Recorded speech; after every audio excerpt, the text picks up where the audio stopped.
뭐 했냐면 게임에 대한 기본 엔진하고 역할 모델을 만들었잖아요. 근데 이번 시간부터는 훨씬 더 확장된 역할을 만들 건데 기본적으로 어떤 역할이 등장하는지 역할하고 책임이 무슨 관계인지를 좀 더 자세하게 살펴보고 실제적으로 라이브 코딩 해가면서 하나하나 구현을 해볼 거거든요. 그래서 만약 여러분들이 저번 2강까지의 그 코드를 직접 짜보셨으면은 오늘 따라오시만 할 거고요. 아니면 굉장히 힘들겠죠. 그래서 이 소수인 거랑 직접 실습을 같이 할 수 있다는 장점을 이용해서 수업을 진행할 거라서 물론 제가 뭐라고 말씀드릴 수는 없는 거지만 본인이 소중한 시간 내셔서 여기 왔을 때 즐거우시려면 아무래도 같이 동참을 하셔서 시간을 내 가지고 코딩도 하고 공부도 하고 이래야지 남는 게 있을 거예요. 점점 더 제가 코드 베이스로 할 거기 때문에 오늘 기본적인 역할 코드 구현을 하고 다음 시간에 마주 구현해서 다음 시간까지 해서 게임의 새로운 버전이 완성이 될 거예요. 그리고 그 다음번 마지막 6강 들어가서는 이제 다시 강의식으로 바뀌어가지고 거기에 기능 추가를 하는 걸 이제 설명드린 걸로 해서 끝낼 거거든요. 이번 시간 다음 시간에 구현할 만큼 코드를 구현해 보도록 하겠습니다. 우리가 공부해야 될 내용 중에 하나는 뭐냐면 역할 책임인식이라는 거예요. 제가 이걸 동전의 양면이라고 표현을 맨날 하잖아요. 역할이 있다라면 그 역할에 걸맞는 책임이 있고 책임이 있다라는 건 거기에 맞는 뭐가 주어져야 된다? 권리가 주어져야 된다. 권한이 책임하고 항상 맞물려 있단 말이에요. 제가 책임을 지려면 책임에 합당한 권한이 있어야 돼요. 여기 아빠가 애를 안고 있는데 이렇게 하려면 일단 아빠한테 뭐가 있어야 되죠? 양육권이라는 게 있어야 돼요. 권한이 있어야지만 제가 양육에 대한 책임도 질 수 있다는 거죠. 근데 책임과 권한은 양쪽 면일지 몰라도 역할과 책임은 평등한 관계가 아닙니다. 왜냐하면 여기 나와 있는 대로 여러분들한테 제가 쉬운 단어로 바꿔드리면 역할은 뭘로 인식하면 되냐면 객체라는 걸로 인식을 하시면 되고요. 하나의 역할을 내가 찾는데 성공했다면 그 역할은 데이터베이스에서는 엔티티로 바뀌고 테이블 같은 객체 지향에서는 이게 하나의 클래스나 객체로 바뀌어요. 그에 비해서 책임이라는 건 메소드로 바뀌어요.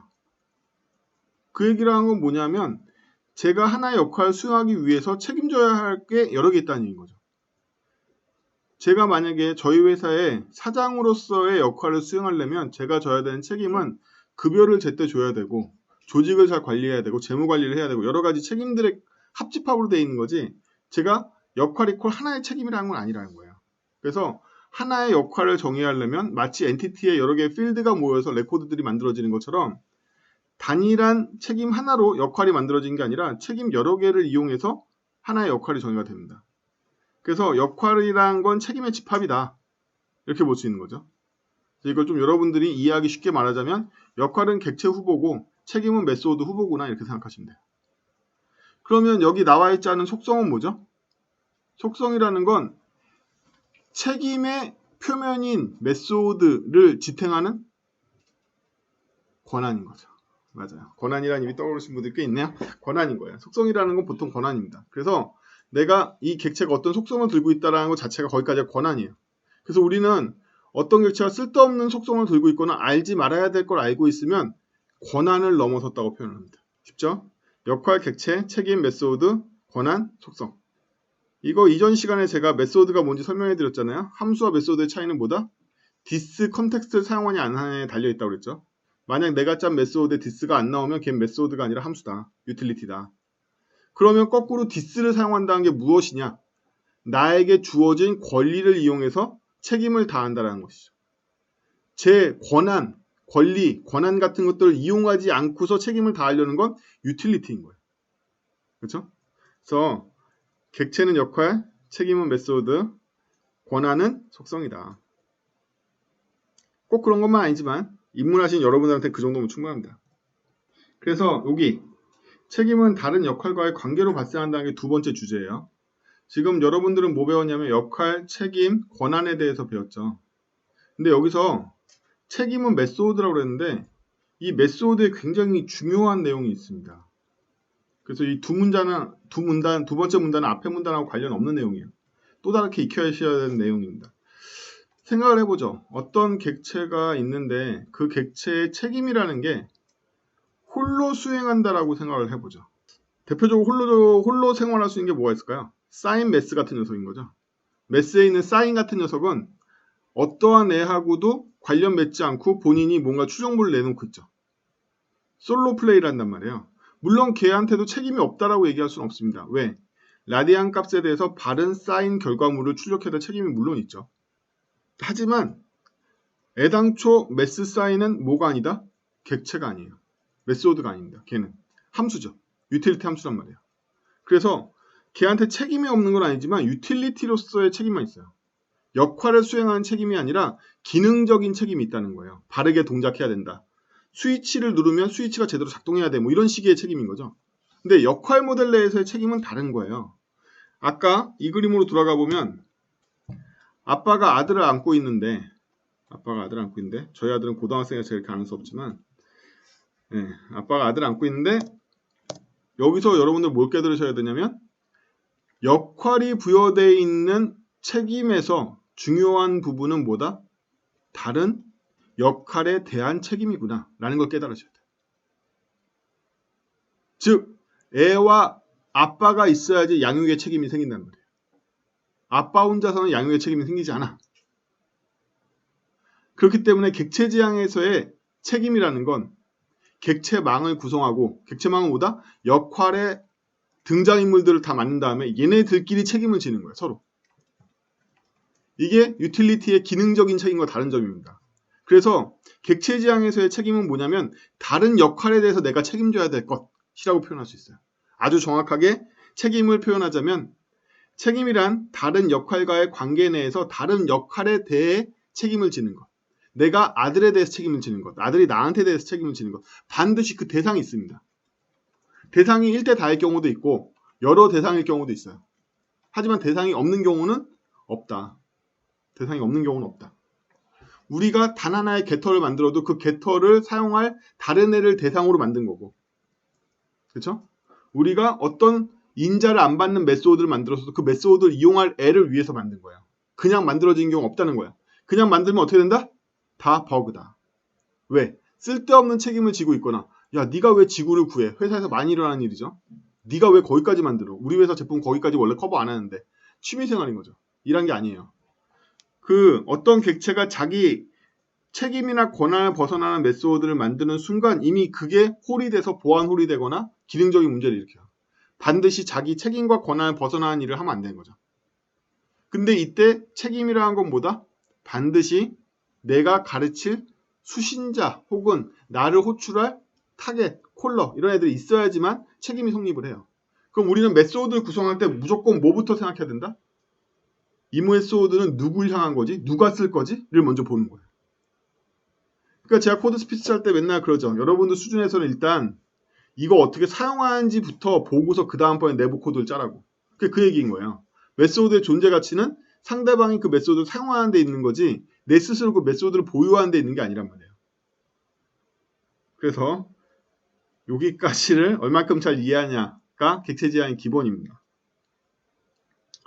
그래서 그러한 책임이라는 게 다른 역할을 대상으로 바라보면서 만들어졌다는 사실을 깨달았으면 그걸로 인해서 메소드라는 건 수신자, 송신자, 메시지로 구성된다는 사실을 알 수가 있어요.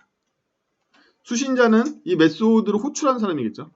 송신자는 본인 자신이겠죠. 이 책임을 소유하고 있는 본인이고요. 수신자와 송신자 사이에 메시지가 성립하는 이유는 뭘까요? 첫 번째 시간에 가르쳐드렸던 객체지향은 무엇으로 통신하지 않는다? 값으로 통신하지 않는다. 객체를 통해서 통신한다. 만약에 제가 리턴하거나 인자로 받아들이는 객체가 수신자도 송신자도 아니라면 여러분들은 머릿속에 뭐부터 떠올리죠? 값부터 떠올리려고 한단 말이에요. 그러면 어떻게 된다? 값형 컨텍스트에 귀속되기 때문에 더 이상 객체지향형이 아니게 돼요. 인자나 리턴 값으로 주고받아야 되는 대상은 뭐다? 객체인 거죠. 그렇죠? 그럼 그 객체는 뭔데? 수신자 객체도 아니고 송신자 객체도 아니면 뭐야? 바로 메시지 객체입니다. 주고받기 위한 객체가 필요한 거죠. 주고받기 위한 것도 객체가 아니면 안 돼요. 값으로 가면 복사되기 때문에 참조를 바탕으로 하고 있는 객체지향이 깨지게 됩니다. 즉 내부 상태를 보존하고 참조를 계속 돌릴 수 있는 객체지향이 깨지게 돼요. 메시지에서 값을 사용하면. 제가 객체지향 수업을 잘 안 하기 때문에 평소에는 언어로만 가르치고 객체지향을 깊이 설명하는 케이스가 진짜 오랜만이에요. 지금 이게 S80이잖아요. 80번째 스터디잖아요. 제 생각에는 한 65회 이후부터는 객체지향을 해본 적이 없는 것 같아요. 2년여 정도 제가 객체지향 수업을 안 했었거든요.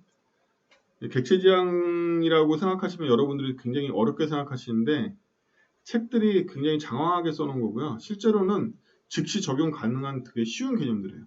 지금 오늘 제가 말씀드린 것처럼. 그래서 요 쉬운 개념들을 이용해서 어떻게 코딩하는지를 연습해보는 게 오늘의 과제인 거고, 그러려면 지금 이 4개의 문장을 머릿속에 각인을 하세요. 역할은 객체다. 책임은 메소드인데 메소드를 실행하려면 this라는 컨텍스트를 쓰고, 당연히 메소드가 작동하기 위해서는 this 컨텍스트를 사용하고 있으니까 걔에 부여된 속성이 걔의 권한이구나. 나의 권한만큼을 책임으로 표현할 수 있겠구나 라고 생각하시면 되고, 근데 메소드는 나 자신을 위해서 만드는 게 아니라 누군가 다른 역할을 위해서 만들었으니까 그 역할 때문에 메소드를 만들 때는 언제나 뭘 고려해야 된다? 누가 쓸 건지, 나는 이걸 어떻게 보낼 건지, 그리고 주고받을 때는 어떤 객체를 사용할 건지. 이게 갖춰져 있지 않으면 여러분들이 문법상 클래스를 쓰든 메소드를 쓰든 다 죄다 잘못된 거라고 볼 수 있어요. 사실 객체지향으로 짰으면 이거 외에는 안 나와야 되는 거죠. 이거를 어기는 메소드나 속성이나 혹은 API의 시그니처 같은 건 나오면 안 되는 거죠. 그저 이것만 봐도 여러분들이 객체지향으로 짜는지 안 짜는지를 알 수 있습니다. 여러분들이 짜신 클래스의 메소드를 보고서 지금 말한 조건을 충족하지 않은 메소드가 들어있으면 객체지향을 이미 깨먹은 거예요. 걔가 구멍이 돼서 다 깨졌을 거예요. 지금 말하는 원칙은 원칙이라서 제가 프로그래밍 세계에 통용되는 3가지에 대해서 켄트백 아저씨가 주장한 걸 말씀드린 적이 많아요. 스터디 시간에. 그래서 그 중에 뭐가 있다? 원칙, 가치, 그렇죠? 그 다음에 패턴을 이제 얘기한단 말이에요. 켄트백 아저씨는 구현 패턴의 책임은 그런 얘기가 나옵니다. 원칙이라는 건 뭐냐면 무조건 지키기로 하는 게 원칙이에요. 이유 없습니다. 그냥 무조건 지키기로 하는 게 원칙이에요. 왜 원칙을 만들까요? 원칙을 만드는 이유는 신속하게 예외를 대응할 수 있기 때문에 큰 가치가 태어나서 그렇습니다. 전교생이 교장 선생님 훈화 말씀에 대강당에 다 같이 서 있는 거는 학생 전체에 서 있는 에너지를 필요로 하고 있어요. 그럼 이렇게 큰 비용을 치르면서 얻을 수 있는 건 뭐죠? 교장 선생님 훈화 말씀 중에 어떤 애가 쓰러지면 걔는 쓰러졌다는 걸 알 수가 있어요. 이게 바로 태어나는 가치예요. 그 안에서. 만약에 다 같이 서서 교장 선생님 훈화 말씀을 듣는다는 원칙이 없었으면 어떤 놈은 누워있고 어떤 놈은 디비져있고 앉아있고 이럴 거란 말이야. 어떤 놈이 아파서 누워도 아파서 누운지 모른다. 따라서 기본 원칙들은 지키면 예외를 즉시 깨달을 수 있는 데서 큰 가치가 발생합니다. 이게 바로 저희가 많은 원칙을 도입하지 않고 중요 원칙 몇 가지. 왜 원칙을 많이 도입하지 않죠? 비용이 많이 들어. 여러분들이 만약에 교장님 훈화 말씀에 다들 정복을 입고 와가지고 차렷 자세로 서 있어야 되고 훈화 말씀은 35분 동안 할 거야. 이러면 무지막지한 비용이 든단 말이야. 학생 전체의 비용을 보면. 근데 그 정도가 아니라 자유복장 와서 서 있기만 해. 앉아있거나 누워있으면 안 돼. 뭐 짝다리 짚든 뭐하든 서 있기만 해라. 이 정도만 해줘도 쓰러지거나 앉아있거나 누워있는 생기면 쟤는 아프니까 바로 양호실 보내야 되를 알 수 있단 말이에요. 원칙은 적을수록 좋지만 적은 것 중에 되게 중요한 것들은 원칙으로 삼으면 예외를 즉시 인정할 수 있습니다. 이거는 밸런스의 문제예요. 예를 들면 회사에서 컨벤션이 있다고 생각해보죠. 우리 회사는 이러이러한 코드 컨벤션을 써. 중괄호 어디다 붙여야 돼. if는 그게 중요할까요? 안 중요할까요? 중요하다는 이유는 뭘까요? 안 중요하다면 뭐가 안 중요한 거죠? 그거는요. 취향이라고도 표현하지만 지키기로 약속한 거니까 원칙이라고 얘기할 수 있을 거예요. 원칙은 영어로 principle이라고 합니다. principle이라고 할 수 있는데 이 원칙이라는 게 코드 컨벤션에 적용하면 좋은 점은 뭐죠? 뭐가 좋아져야 되는 거죠? 코드 컨벤션을 어기면 걘 버그야 라고 저희가 확정질 수 있는 코드 컨벤션만이 좋은 거예요. 중괄호를 밑에 쓴 걸로 봐서 이거 레거시 코드다. 이러면 좋은 거겠죠. 이건 손 대야 되는 거야. 코드를 보자마자 원칙이 있기 때문에 컴파일러도 필요 없고 브라우저도 필요 없고 그냥 보자마자 얘는 이상해를 깨달을 수 있다라는 신호를 쓸 수 있다라는 컨벤션은 좋은 거예요. 근데 그냥 그야말로 취향일 뿐이야. 중괄호가 어디에 있든지 크게 영향도 없고 그냥 팀장 바뀔 때마다 중괄호 위치가 바뀌어. 이런 원칙은 취향일 뿐이죠. 굉장히 고통받고 여러분 전체가 그 컨벤션을 지키고 있는데 거기서 태어난 가치가 없는 거죠. 그럼 원칙을 정할 때는 이 원칙을 다 같이 준수함으로써 예외가 생긴 거에 대한 가치가 얼마나 큰가를 바라보셔야 돼요. 그렇죠? 굉장히 중요합니다. 예를 들면 우리 회사는 절대로 프로시저형 함수를 쓰지 않고 무조건 리턴 값이 있는 함수밖에 안 써. 리턴 값은 없는 경우에도 반드시 펄스를 리턴해. 이런 컨벤션을 내렸다고 생각을 해보세요. 이거 굉장한 컨벤션이죠. 그럼 우리는 우리 회사의 모든 함수를 호출할 때 절대로 프로시저가 없다는 걸 안심하고 할당하고 잘못되면 펄스를 검사한다라는 원칙을 다 쓸 수 있어요. 굉장한 가치가 태어났죠. 이걸 어기면 뭐다? 이 새끼 네가 잘못했네. 네가 펄스 리턴 안 했잖아. 이렇게 얘기하면 끝나. 커뮤니케이션 비용도 급격하게 다운돼. 왜 네 함수 제대로 펄스 리턴 안 해? 예외형 펄스 리턴 해야 되잖아. 이렇게 얘기하면 끝난단 말이죠. 더 이상 커뮤니케이션도 필요 없어. 이러면 굉장한 원칙인 거죠. 그래서 이건 그냥 예고. 여러분들 조직에서 어떠한 컨벤션을 사용한 게 맞는지 혹은 어떤 원칙을 정해야 되는 게 맞는지. 예를 들면 우리 회사는 무조건 9시 반에 출근해서 정기 조회를 해. 안 하면 어떻게 되는데? 안 참석하면 어떻게 되는데? 그리고 매번 참석하는 건 고통인데 안 했을 때 굉장한 걸 깨달을 수 있나? 뭐 이런 거예요. 원칙을 정하시는 방법은 바로 그겁니다. 따라서 원칙이 많아지면 많아질수록 굉장한 비용을 일으키기 때문에 원칙은 신중해야 돼요. 없을수록 좋아요. 일단 원칙이 정해지면 원칙의 가치는 어디에서 태어난다? 모두가 지키고 있을 때만 태어나요. 왜냐하면 원래부터 원칙의 가치는 어디에 있다? 예외를 빨리 잡아내는 데 있기 때문이죠. 예외를 판정하는데 비용을 덜 들이고 싶은 거예요. 왜? 다 같이 원칙을 지키고 있기 때문에. 뭐 이런 거죠. 우리 회사는 반드시 회사 빌드 서버의 젠킨스를 통해서만 도코로 배포돼. 그럼 서버에 도코 빌드 버전과 젠킨스 버전이 일치하지 않은 게 올라가 있으면 그 서버가 업데이트 안 된 거네. 그 서버 내려. 엄청나게 비용이 세이브되죠. 이런 게 원칙이에요. 최소로 맞는다. 많아지면 끝장입니다. 비용이 너무 커지기 때문에. 우리가 지켜야 될 원칙이 100가지라고 생각해보죠. 하루 생활이 안 되죠. 네, 생활이 안 됩니다. 대부분 여러분들 회사의 원칙이 100개쯤 있죠. 그래서 팀장급 정도 올라가면 코드도 못하죠. 코드 못 짜. 회사에 있는 프로토콜만 지키는데 하루가 다 가. 그쵸? 바로 그겁니다. 회사에서 원칙을 줄여야 되는 이유는 그 원칙들을 다 지키게끔 조직원들을 강제했을 때 예외 상황에서 얼마큼 가치가 판단되는지에 대한 기본 원칙이 무엇인지에 대한 이해가 부족해서 그래요. 이걸 알면 원칙은 굉장히 강력한 무기입니다. 아까 예를 든 것처럼 좋은 원칙들은 그런 거거든요. 두 번째는 가치라는 건데 여러분은 코드를 왜 그렇게 짰어? 라고 물어보면 아까 원칙을 지켜서라고 얘기했지만 가치라는 개념이 있어요. 그럼 개발자의 가치는 어디서 발생하죠? 여러분들의 돈, 가치는 쉽게 말하면 money입니다. 돈은 어디서 발생하죠? 인건비로 발생합니다. 우리 개발 업종의 가장 특이한 사항, 통닭집보다 더 어려운 이유. 여러분들 그런 거 비교해 보시고 본 적 있죠? 통닭집 사장하면 손해보니까 결국 개발자해라. 그쵸? 그거는 근데 잘못된 비교예요. 왜? 통닭집을 할 때 비교표는 누구 거다? 사장인 거고 직업 개발자를 할 때 비교표는 누구다? 직장인 거예요. 원래 직장인하고 자영업하고 비교할 수 없는 거잖아요. 그럼 여러분들이 자영업으로 개발자를 저처럼 하시면 어떻게 되는지 아세요? 통닭 값이 암만 비싸봤자지. 뭐에 비하면? 인건비에 비하면. 근데 개발사는 어떤 사업이다? 100% 인건비 사업입니다. 세상에 이렇게 비싼 사업이 없어요. 여러분들이 직업 개발자가 아니라 사장으로 개발사를 차리거나 개발사 직원을 데리고서 개발사를 한다 이러면 사업 자체가 닭 따위는 상대도 안 되는 100% 인건비 사업으로 바뀐단 말이야. 제일 비싼 사업인 거야. 엄청나게 리스키야. 통닭집은 그래도 튀김기라도 남고 통닭 남으니까 직원 내보내면 내가 몸으로 떼우지. 개발사는 직원 나면 어떻게 할 건데? 100% 인건비 사업인데. 돈도 제일 비싸. 통닭이 비싸봤자지. 집까짓게. 그쵸? 개발자 인건비에 비하면. 게다가 통닭이 올라봤자지. 매년 오르는 인건비에 비하면. 그런 거예요. 그래서 가치라는 건 우리 개발업종에 의해서는 반드시 인건비로 귀결돼요. 우리가 만약에 삼성전자에서 반도체를 만드는 회사라면 가치가 인건비에 귀결되지만은 않습니다. 왜? 공장 시설이 훨씬 더 큰 자본의 생산 원천이기 때문이죠. 그렇죠? 수원 공장 안 지었으면 반도체 못 만드는 거잖아요. 공장 하나의 규모가 몇백 조 이러잖아요. 그러니까 걔네들은 인건비 100% 사업이라고 얘기할 수 없단 말이에요. 근데 개발업에 대해서 가치라는 건 무조건 개발자의 뭐다? 시간으로 귀결됩니다. 인건비 100% 사업이다. 그래서 첫 번째 원칙에 의해서 두 번째 코드를 왜 이렇게 짰어?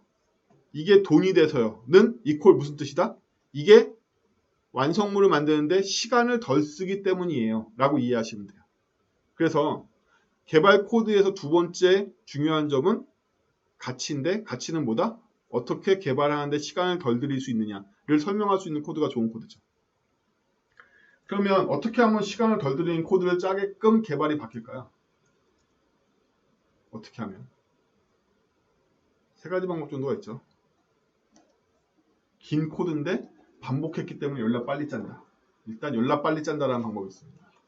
이게 되게 우습지만 많은 경우에 열나 빨리 짜는 거 외에는 답이 없는 경우가 많아요. 저처럼 조그만 구멍가게는 여러분들 같은 대우를 받을 것 같으세요? 아니에요. 여러분들은 저가 처해 있는 이 심각한 상황을 모르세요. 저희 예를 들면 왜 퍼블리싱을 한다. 100페이지를 뭐 일주일 만에 찍어와. 포토샵 20장짜리를 100페이지로 만들어가지고 반응형으로 해서 뭐 일주일 만에 찍어와. 이런단 말이에요. 얼마 주는 줄 아세요? 심하면 페이지당 2만원 줘요. 여러분들 인건비로 계산이 되세요? 여러분 급여의 10분의 1도 안 될걸? 제 생각에는. 여러분들이 조직에서 HTML 찍는 시간을 생각해보면 이런 상황에 쉽게 처합니다. 그러면 저는 그럼 망할까요? 아니야. 어떻게 하면 되죠? 제가 열나 빨리 찍으면 돼요. 일주일 만에 다 찍으면 되잖아요. 저 혼자서. 그래서 실제로는 이 무식한 방법이 통용됩니다. 통용되는데 그런 거 말고 우아한 켄트백의 코드 세계에서 어떻게 하면 시간을 세이브할까를 보고서 켄트백이 시간이 그럼 대체 어디다 사용되는 거야? 라고 조사를 해봤어요. 라고 켄트백이 조사한 건 아니고 원래 넷먼스 미신 그 시절부터 1960년부터 꾸준한 조사가 이루어졌는데 놀랍게도 여러분들은 인식 안 했겠지만 100시간의 개발물을 필요로 한 시간을 썼다면 여러분들이 코딩하는 시간은 몇 시간일까요? 약 12시간 정도 코딩하십니다. 말도 안 돼! 아니에요. 디버깅이 약 80시간, 기타 작업이 약 8시간으로 분리돼서 거의 업계 평균값이에요. 어떤 산업에나 가는. 여러분들은 80시간을 디버깅에 쓰는 거네요. 그쵸? 여러분 80시간을 디버깅에 쓰고 12시간 정도 코딩하시는 거예요. 근데 제 말을 듣고서 본인이 코딩한 거 잘 생각해보세요. 내가 싸지르고 똥 치우는데 얼마나 걸리는지, 내가 싸지르는 데는 얼마나 걸렸는지 대충 그 정도 비율입니다. 1대 8 정도의 비율이에요. 실제로. 그러면 중요한 세이브는 11을 세이브하는 데 있을까요? 없을까요? 없습니다. 80을 세이브하는 데 있죠. 11을 개선해서 200% 개선해봤자 6% 개선되는 건 6시간 개선됩니다. 근데 80시간에서 10%만 개선해도 8시간 개선되죠. 그렇죠? 그러면 우리가 가치로 삼아야 될 중요한 포인트는 어디 있다? 디버깅 시간을 줄이는 코드를 어떻게 짜냐. 내가 짠 코드가 디버깅 시간을 줄여주느냐에 달려있다는 거예요. 그럼 어떻게 하면 디버깅 시간을 줄일까요? 이게 바로 그렇기 때문에 소프트웨어 공학의 테마입니다. 여러분들이 소프트웨어 공학이라는 학문을 배우시게 되면 거기에 모든 테마는 전부 다 디버깅 시간 혹은 유지보수 시간이라는 걸 줄이는데 집중되어 있어요. 이유는 원래부터 시간의 구성이 유지보수 혹은 디버깅에 80시간이 할애되어 있기 때문에 그래요.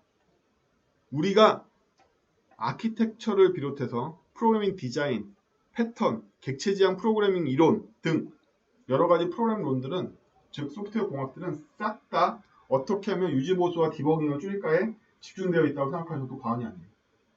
그래서 두 번째 가치는 내가 이렇게 짰기 때문에 이 코드는 유지보수가 굉장히 잘 돼. 디버깅이 굉장히 쉬워. 라고 설명할 수 있는 코드를 짜는 데 있다는 거예요. 그러한 방법론 중에 함수형 프로그래밍도 나온 거고 객체지향 프로그래밍도 나온 거고 객체지향 프로그래밍 내에서도 역할 기반의 프로그래밍 이론이 나오는 거죠. 왜? 왜냐하면 역할을 나누는 기준 기억나세요? 첫째 시간, 두 번째 시간 설명했던 거? 세 가지? 그 중에 굉장히 중요한 게 뭐가 있죠? 변화율이 있었죠. 변화율. 네이티브 구분도 있고 여러 가지 있지만 네이티브도 알고 보면 뭐 때문에? 변화율 때문에 그런 거라고 그랬잖아요. 변화율이란 뭐죠? 어떤 건 자주 변하고 어떤 건 덜 변하니까 걔네들을 따로따로 만들어 놓자는 거죠. 한 대 모아놓지 말고. 왜? 미래의 유지보수를 위해서, 디버깅을 위해서. 그쵸? 사실 이 역할 모델에서 역할을 나누는 기준 자체가 뭘 만족시키기 위해서? 가치라는 항목을 만족시키기 위해서 디자인된 거예요. 그쵸? 마지막 세 번째는 패턴입니다. 패턴은 뭐냐면 프로그램이 굉장히 어렵단 말이에요. 어렵습니다. 애당초 폰노이만을 이후로 이 전부 다 수학자 새끼들이 만들어가지고 개 어려워요. 우리 같은 민간이 달성하기 굉장히 어려운 학문이고 논리적인 부분도 다 추상대 수학을 기반으로 하는 수학적인 추상 구조를 이용해서 프로그래밍들이 만들어져 있단 말이에요. 그럴 수밖에 없죠. 여러분들이 뭘 어떻게 짜든 어쨌든 간에 노이만 머신 제일 밑으로 내려가면 뭐만 있다? 메모리에서 값 꺼내서 연산한 다음에 다시 메모리 넣는 것밖에 없다 그랬죠. 값밖에 없잖아. 수학이잖아. 나중에 가면 바이트란 말이야. 다 비트 바이트란 말이야. 다 수학이고야. 다 숫자로 돼. 어쨌든 무조건 숫자로 된다. 마지막에 가면. 그러니까 이것들을 다 수학자들이 만들어가지고 굉장히 어렵단 말이에요. 우리가 알고 있는 프로그래밍 구조도 우리 사람의 언어에 맞게 언어가 변화하면 좀 나아진 거지, 까고 밑에 내려가면 어셈블러처럼 생긴 옵코드 보면 다 수학이란 말이죠. 결국에는. 그렇죠? 수학도 여러분들이 좋아하는 정수, 자연수, 유리수, 무리수 이런 거 안 쓰죠. 추상 대수학에서는 수를 정의해요. 그때 대수는 수를 정의해야 한다는 뜻이에요. 자연수는 뭐야? 뭐 이렇게 정의하는데, 여러분들은 수를 어떻게 정의해야 하는지 기억나세요? 대학교에 수학 배우신 분들은, 수학과분들은 아시겠지만 수라는 건 일반적으로 연산을 통해서 정의합니다. 덧셈과 곱셈이 뭐 성립하면 이거는 뭘로 볼 거야. 뭐 덧셈만 성립하면 이거 뭘로 볼 거야. 뭐 이런 식으로 연산의 유효 범위를 이용해서 이 수의 범위를 정하는 경우가 많아요. 네, 또 대수학 얘기라고 했지? 어쨌든 그래서 요점은 하나. 프로그램 되게 어렵다. 우리는 다 어려운 프로그램을 짤 수 없고, 그러니까 켄트백이 추천하는 건 뭐다? 잘난 체하지 말고 선배님이 하던 거 따라해라. 이미 훌륭하신 분들이 많은 거 만들어놨다. 되도록이면 그거 써. 네가 그렇게 머리가 좋다고 생각해봤자 별거 아닐 거야. 네 앞에 굉장한 천재들이 많아. 이게 바로 패턴을 쓰라는 거죠. 그래서 같은 구현체가 있으면 이미 만들어져 있는 패턴 구현체를 더 선호하게 된다. 그래서 이 세 가지를 프로그래밍 할 때 기본적인 어떤 기준으로 보자라는 게 켄트백 아저씨의 얘기예요. 제가 가끔가다 켄트백 아저씨나 마틴 파울러 얘기나 뭐 이런 거 드릴 텐데, 그러한 내용에서 보면 얘는 제가 조그맣게 정의한 원칙이라고 생각을 해둡시다. 역할은 객체로 만들 거고, 책임은 메소드로 만들 거고, 권한은 속성으로 만들 거며, 내가 하나의 메소드를 짤 때는 반드시 다른 역할과의 관계를 고려해서 메시지까지 생각하면서 짤 거야 라고 생각을 해두자는 거예요. 안 어렵죠? 그러면 이걸 바탕으로 어떻게 객체지향 프로그래밍을 하는 걸까요? 이게 바로 여러분들이 처음에 당면하는 문제예요. 왜냐하면 어떠한 사건을 역할로 쪼개본 적이 없기 때문에 무의 상태에서는 역할을 세분화하거나 역할의 잘못된 점을 찾아내거나 아니면 새로운 역할을 도출해내거나 하는 게 무의 상태에서는 불가능할 거 아니에요. 그렇죠? 그럼 최초의 역할을 어떤 식으로 도출해낼까? 라는 문제가 있는 거죠. 이때 우리는 여러분들의 직관력이나 영감에 기대지 말고 켄트백 아저씨가 얘기했던 세 번째 패턴에 기대서 기본적인 골조를 짜는데 생각을 해봅시다. 이게 바로 켄트백이 하는 얘기예요. 네가 이 현상을 분석해서 프로그래밍적인 단위로 바꾸는 건 굉장히 어려울걸? 남들이 해놓은 프레임워크를 이용해서 걔를 사용해서 좀 쪼개봐. 이런 거죠. 굉장히 좋아. 그래서 여러분들은 앞으로도 내가 최고야 이렇게 생각하지 마시고 앞에 천재들이 있겠지? 그 천재 스승님도 또 천재겠지 이렇게 생각하시면 돼요. 또 얼마 전에 알게 된 사실인데 아이폰에 스위프트라는 언어가 있고 그 다음에 제트브레인에 코트린이라는 언어가 있거든요. 이거 만든 아저씨들, 이 언어 두 개 만든 아저씨들은 각각 다른 사람이지만 이 두 사람은 동문수학한 사이예요. 같은 선생님 밑에서. 그 선생님 누군지 아세요? 그 선생님은요. C++에 STL 만든 사람이에요. 미친. 뭐 이런 겁니다. 계속 말이죠. 위로 계속 천재가 있다고. 짜증나죠. 네. 그런 느낌입니다. 그래서 우리는 MVC 프레임워크에 의거해서 선배들이 다 만든 MVC 프레임워크에 의거해서 컨트롤러와 모델을 인식할 수 있었죠.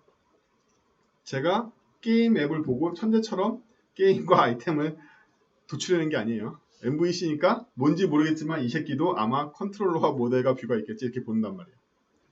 그러면 그 그림에 맞춰서 역할을 찾으려고 그러겠죠. 아, 이 전체를 주관하는 게임이라는 이 게임이니까 여러분들 메인 컨트롤러는 대부분 그 어플리케이션 이름 그 자체예요. MS 워드를 만든다고 생각하면 컨트롤러 이름이 아마 워드일 거예요. 그렇죠? 거기서부터 시작하시면 돼요. 그럼 워드를 구성하는 건 뭐죠? 문서겠네요. 문서를 모델로 만드시면 되겠죠. 그러면 내가 문서인 모델을 읽어와가지고 컨트롤러가 어떻게 지지고 볶고 해가지고 그 다음에 표현을 해야 되겠죠? 뷰한테, 렌더러한테 넘기겠지. 아, 이렇게 바라보자는 거야. 너무 어렵게 바라보지 말고. 게임이 있으면 마찬가지로 게임 본체가 있고 게임이 사용하려는 데이터들이 모델도 있을 테고 이 모델을 컨트롤러 경유해가지고 렌더한테 풀어주면 게임이 예쁘게 돌겠지. 이렇게 생각하시란 말이야. 무리다. 우리가 뭔가 근데 MVC가 안 통하거나 패턴을 발견 못했을 경우는 어떻게 할까요? 예를 들면 제가 밑도 끝도 없이 여러분한테 SQL라이트를 만들어 와. 뭐 이렇게 하면 어떻게 하실 거예요? 혹은 생판 처음 보는 PG 결제 시스템을 만들어줘. 이러면 어떻게 하실 거예요? 어떻게 한다? 전락의 패턴을 찾는다. 어딘가 있겠지. 그거 만드는 패턴이. 비슷한 놈이. 일단 그거부터 하시라는 거. 진짜로. 농담이 아니라. 아, 나만의 도메인 분석을 해가지고 도메인 주도 개발한다고 뭐 경계면 알아내고 이런 거 하지 말고 일단 찾아. 그걸 만드는 패턴이 있을 거야. 아키텍처 문서가 어딘가. 내가 갑자기 여러분한테 엠베디드 OS 하나 만들어줘 이랬어요. 여러분들 OS 만들어본 적 없죠? 저 많이 만들어봤어요. 전기밥솥 뭐 이런 거 만들어봤는데 그럼 제가 OS를 왜 만들어? 안 만들어. OS 아키텍처 가져와서 그거 보고 만드는 거야. 아, OS는 이러이러한 구조로 이렇게 레이어 쌓아서 이렇게 만드는 거구나. 그럼 나도 이거 흉내내서 만들어야지. 이렇게 만든단 말이에요. 리눅스가 어떻게 탄생했죠? 유닉스 구조 보고 만든 거예요. 그쵸? 유닉스 누가 만들었을까? 천재가 만들었단 말이야. 기본적으로 선인들은 천재입니다. 물론 지금도 천재들은 많지만 어쨌든 너무 도메인을 분석해서 만들려고 그러지 말아라. 쉬운 도메인 외에는 다 웬만하면 프레임을 찾아보면 있다. 내 프로그램이 굉장히 유니크한 것 같지만 물론 그 프로그램이 유니크하겠지. 저희 고객님이 제일 많이 저희한테 주문하는 게 뭔지 아세요? 카카오톡처럼 만들어줘. 야놀라처럼 만들어줘. 배민처럼 만들어줘. 뭐 이런 거 제일 많이 와. 하지만 얘기 들어보면 배민도 아니고 카카오톡도 아니겠죠. 팀앱도 아니고 희한한 거 주문하겠죠.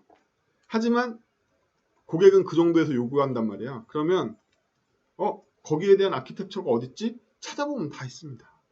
다 있어요. 그렇죠? 이게 여행 시스템이 됐든 무슨 시스템이 됐든 진짜 농담 안 보태고 여러분들 검색을 마음 먹고 나 이거 내일까지 어떤 설계 회의에 참석한 거 제출하지 못하면 우리 회사에 손해가 100억이 떨어져 난 잘릴 거야. 뭐 이러면 2시간 내에 다 찾아. 제 장담하건데. 근데 머리가 거기로 안 구르죠. 여러분 다 개발자니까 이게 있잖아. 곤조가 있잖아. 내가 만들어야지. 이러면서 막 일주일 가고 이런단 말이에요. 그래서 만들어진 구조 보면 대부분 폭망이거나 되게 잘 된 것 같아. 너무 뿌듯해. 보면 이미 다 있는 아키텍처를 다시 허술하게 그린 거거나 이렇단 말이에요. 그렇죠? 켄트백 세 번째 얘기를 꼭 기억하세요. 패턴이 있다. 세상에는 이미 만들어놨다. 요즘 얼마나 좋아. 슬라이드 쉐어니 뭐니 발표자로 막 넘치잖아요. 그렇죠? 그러면 제로에서 시작하지 말고 이미 삽질해놓은 아키텍처 가져와서 패턴 보고서 이 역할에 끼워 맞추려고 생각을 해보세요. 먼저. 이게 여러분들을 중국 개발자로 높여주는 방법이기도 합니다. 손으로 해결하지 마시고 좋은 해법을 찾아와서 큰 그림부터 시작하시는 걸 추천해요. 혼자 매몰되면요. 대부분 어디에 빠질까요? 아키텍처는 어렵죠. 여러분들이 워드 전체를 정복하기는 굉장히 어려울 거 아니에요. 워드 만들려고 그랬다고 해도 제가 스마트 에디터 3.0을 여러분들 갑자기 만들려고 해도 그 전체를 만드는 건 지옥이잖아요. 그럼 뭐에 개인이 만들면 결국 어디에 집착하게 된다? 어떤 하나의 기능, 알고리즘에 집착하게 돼요. 다 허술한데 내가 이미지 임포트는 짱이야. 뭐 이런 거 한단 말이에요. 나중에. 하지만 이게는 어차피 스마트 에디터는 아니게 되겠죠. 그렇죠? 그럼 완성품이 안 나온단 말이에요. 여러분들은 이미지 임포트 고도화하는데 세달 가나? 그럼 이제 사장님이 처음에는 텍스트 에디터의 이미지가 막 사방에 불러가지고 뭐 박수 치다가 왜 아직도 이미지를 만들고 있지? 이렇게 생각하는 거죠. 그래서 그러면 전체 스마트 에디터에서 구조에서 보면 이미지 임포트는 플러그인 시스템 중에 하나였구나. 뭐 이렇게 판단이 될 수도 있는 거고. 그래요. 그래서 아키텍처를 기본 프레임워크라고 부르는데 걔네들을 많이 가져오세요. 거기서부터 분석해서 시작합니다.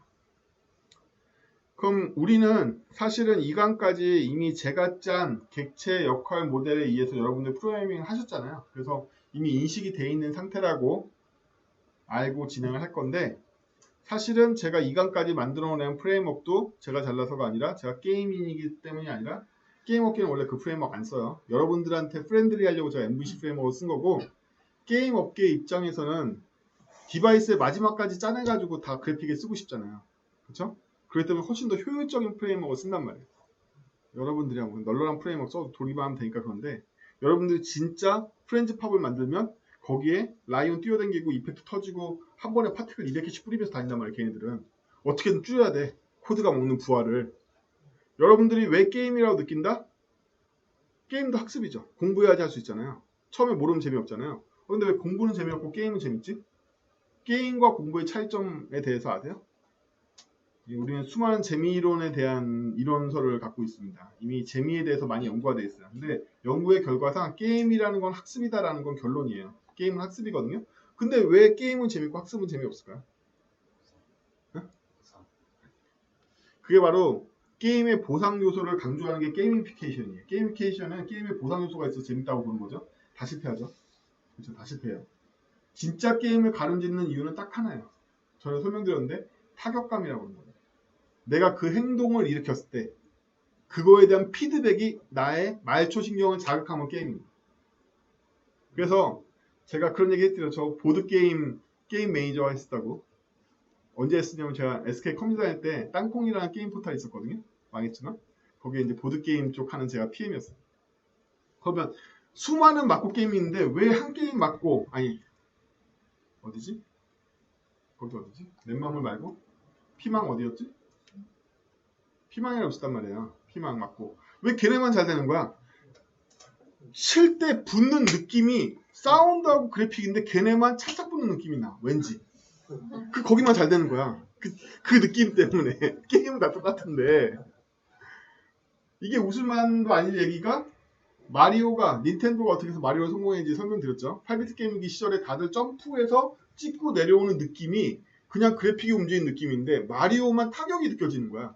여기에 쳤다라는 그 느린 CPU에서 어떻게 맞췄는지 모르겠지만 그쵸? 그때 물리 엔진이 있었던 것도 아닌데 걔네가 쓴 상수값만 그런 느낌을 내는 그 마리오만 성공하고 다 실패한 거란 말이야.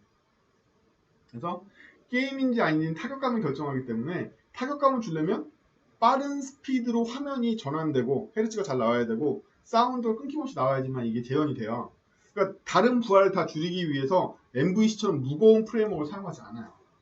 MVC는 기본적으로 CPU 파워를 엄청 빨아간단 말이에요. 그런 거 잘 쓰지 않는데 게임 업계에서는 데이터 드리븐이라는 프로그래밍 방식을 씁니다. 데이터 드리븐이라는 프로그래밍 방식을 쓰고 객체 지향도 잘 안 쓰려고 그래요. 객체 지향은요 정답이지만 객체 지향으로 성능이 안 나오면 해결할 방법이 없어요. 객체 지향은 왜 성능이 안 나올까요?